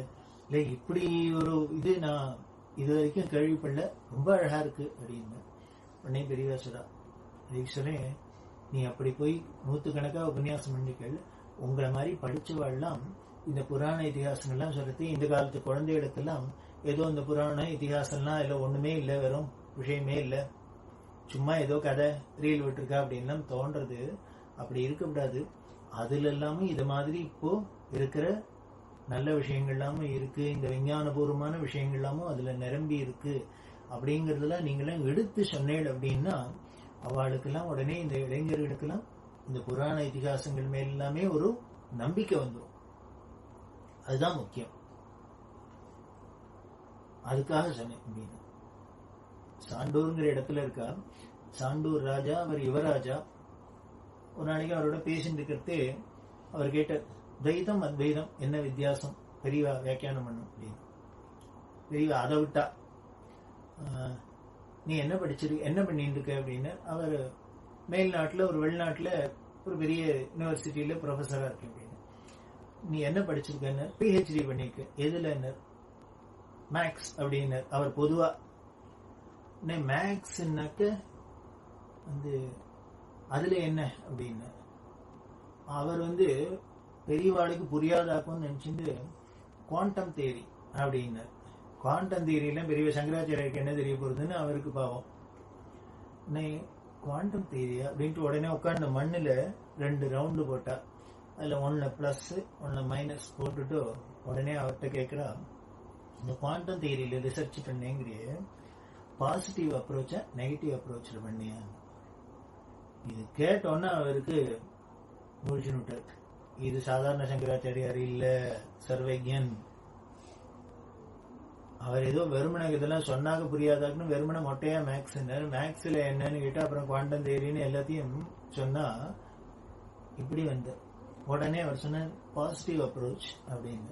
உடனே பெரியவாக்கிட்டா, ஏன் நெகட்டிவ் அப்ரோச்ல பண்ணா ரொம்ப கஷ்டமா இருக்கும்னு பாசிட்டிவ் வச்சுட்டே இருக்கும். அவர் என்ன பதில் சொல்றது? உடனே பெரியவா சொல்றா, இது என்ன பண்றது, அந்த ஒண்ணுலேருந்து தான் பலது பிரிஞ்சு பிரிஞ்சு பிரிஞ்சு போய் பலவிதமா ஆயிருக்கு அப்படின்லாம் சொல்லப்படுறது. அப்படி இருக்கிற இந்த குவாண்டம் தியரியில இருக்கிற இந்த விஷயங்கள் எல்லாம் நம்ம வேதத்துல சொல்லியிருக்கு அப்படின்னு வேதத்திலேருந்து கோட் பண்ண ஆரம்பிச்சான். கோட் பண்ணி ரெஃபர்லாம் பண்ணிட்டு அப்படி சொல்றது அப்படின்லாம் சொல்லி கடைசியில இந்த என்ன முடிச்சாங்க, இப்படி இந்த ஒன்னா இருக்கிறது தான் பலவா விரிஞ்சு இருக்கு தெரியுது. அதத்தான் அத்வைதம் துவைதம்னு சொல்றோம். அந்த பிரம்மம் ஒண்ணுதான், அந்த பிரம்மத்திலேருந்து தான் சர்வமும் உற்பத்தியாகி வெளியில வந்து வந்து இத்தனையாவும் பிரபஞ்சமா இருக்குன்னு சொல்றது பத்தியா. இதுதான் அந்த ஒன்னா இருக்கிறதே ஒண்ணுன்னு சொல்றது அத்வைதம். இப்படி பலவா விரிஞ்சு நம்ம கண்ணுக்கு தெரியறதே அது துவைதமா தெரியுது. இப்படின்னு அவர் துவைதம் அத்வைதத்துக்கு உள்ள கேட்டதுக்கு இப்படி குவாண்டம் தியரி மேலுமே ப்ரூஃப். அவர் எதுல PhD பண்ணாரோ அதுல இப்படி எல்லாம் எக்ஸ்பிளைன் பண்ண நிஜமாவே அவர் அசந்து போயிட்டார். உட்காந்துருக்கார். உடனே பெரியவா கேட்கிறா, நம்ம வேதத்திலேயே இப்படி எல்லாம் இத்தனை இருக்குன்னு தெரிஞ்சீங்கன்னா நீ அனாவசியமா அங்கெல்லாம் போய் அலைஞ்சிருக்க மாட்டியோ, சிவனே இங்கேயே இந்த வேதெல்லாம் படிச்சிருந்துருக்கலாம்னு தோன்றது அவனுக்கு. தோணதான் தோன்றது. எல்லா இளைஞர்களுக்கும் என்ன தோன்றது, ஏதோ நம்ம வேதத்திலையும் சாஸ்திரத்திலையும் புராணத்திலையும் இதிகாசத்திலையும் ஒண்ணும் இல்லை, எல்லாம் மூடர்கள்லாம் சேர்ந்து வச்சுட்டு பொருளி மூட நம்பிக்கை அப்படின்னு நினைச்சுன்னு. ஏன்னா நமக்கு LKGலேருந்தே அப்படிதான் சொல்லி கொடுத்துருக்கா. இந்து மதம்னாலே ஒன்னத்துக்கும் லாயக்கு இல்லாததான்னு சொல்லி கொடுத்துருக்கா. அதைத்தான் நம்ம கேட்டு கேட்டு 10 வருஷம் 15 வருஷம் கேட்டா அப்புறம் நம்பிக்கை வரும். நம்பிக்கை வரல திரிவாசுரம். அதைத்தான் இளைஞர்களுக்கெல்லாம் தெரியணும். இன்னுமே எத்தனை பேர் எத்தனை ஆயுசு முழுக்களும் பண்ணினா கூட நமது வேதங்கள்லயோ சாஸ்திரங்கள்லயோ புராணங்கள்லயோ இதிகாசங்கள்லயோ சொல்லி இருக்கிற விஷயங்களை உலகத்துக்கு எடுத்து சொன்னாலே போறோம். அந்த நாகார்ஜுனரை பத்தி சொல்றா, எப்படி பிளேன் தயாரிக்கிறதுங்கிறது சொல்லி இருக்கிறவர் நாகார்ஜுனர். சொல்லிட்டு முக்கியமான விஷயத்தை விட்டுட்டாராம். ராஜாராமன் நாட்ட சொல்ற, ஏன் விட்டார் தெரியுமோன்னு. அப்படி முழுக்க எல்லாத்தையும் சொல்லிட்டா இதை பண்ணி மிஸ்யூஸ் பண்ணிட போறாளோங்கிறதுக்காக சாவியை ஒழிச்சு வச்சுக்கிறது. அப்படி பண்ணியிருக்கா. கடிகாராளா இருந்தா கண்டுபிடிச்சுடலாம். இதெல்லாம் ரிசர்ச் பண்ணும். இதெல்லாம் தெரிஞ்சுட்டாக்க அப்ப தெரியும் நம்ம சனாதன மதத்தோட பெருமையும் இந்து மதத்தோட பெருமையும் அதுல உள்ள வேத சாஸ்திர புராண இதிகாசங்கள்ல உள்ள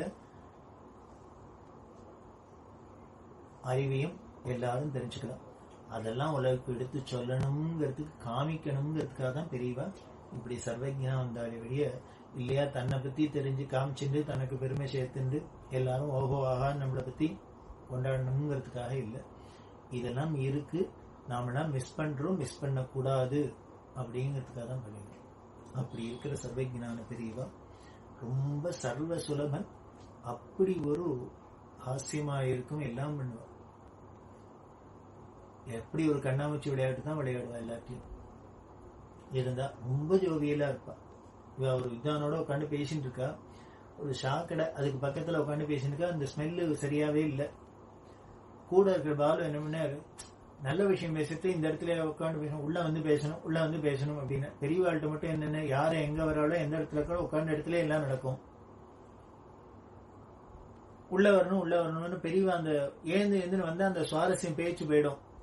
அதனால பெரியவா உட்காந்து பேசிட்டே இருக்கா. அவர் பார்த்தாரு, ஏந்துன்னு பெரியவா உள்ள வரதா தெரியல, சொன்னதை கேட்கல. அதனால உடனே என்ன பண்ண போனர் உள்ளேந்து தன்னை நிறைய ஊதுபத்தி எடுத்தார். நன்னா கொளுத்தி ஒரு வாழைப்பழத்துல சொருகி நடுப்புற கொண்டு வச்சார். 2 பேருக்கும் நடுப்புற. அது வச்சோன்னு இப்படி பார்த்துட்டு அவர்கிட்ட சொல்றா, அயோக்கிய பைய, இவனை போல அயோக்கியம் கிடையாது அப்படின்னு. அவர் வேந்து போயிட்டார். பாவம் கைங்கரியம் வேக்கு இப்படி திட்டுறாரு. உடனே பெரியவாசரா 2 பேரும் உட்காந்து பேசினுக்கும் பொருட்களை வத்தி வச்சுட்டு போற மாதிரி. அவர் விழுந்து சிரிச்சார். உடனே சொல்றா, இதுக்கு மேல உட்காண்டா அவன் பொறுத்துக்க மாட்டான், உள்ள போய் பேசணும். இப்படி ஆனந்தமயமான மூர்த்தியாவும் இருப்பா. அப்படி இருக்கிற அந்த சர்வஜான பெரியவாட எப்படி நாம மனசுல இருத்திக்கிறது, அவளை எப்படி ஞாபகப்படுத்திட்டு அவ சொன்ன வழியில போய் நன்மை அடையிறதுங்கிறத நாளைக்கு ஸ்மரண காண்டத்துல நாம சந்திப்போம். நமஸ்காரம்.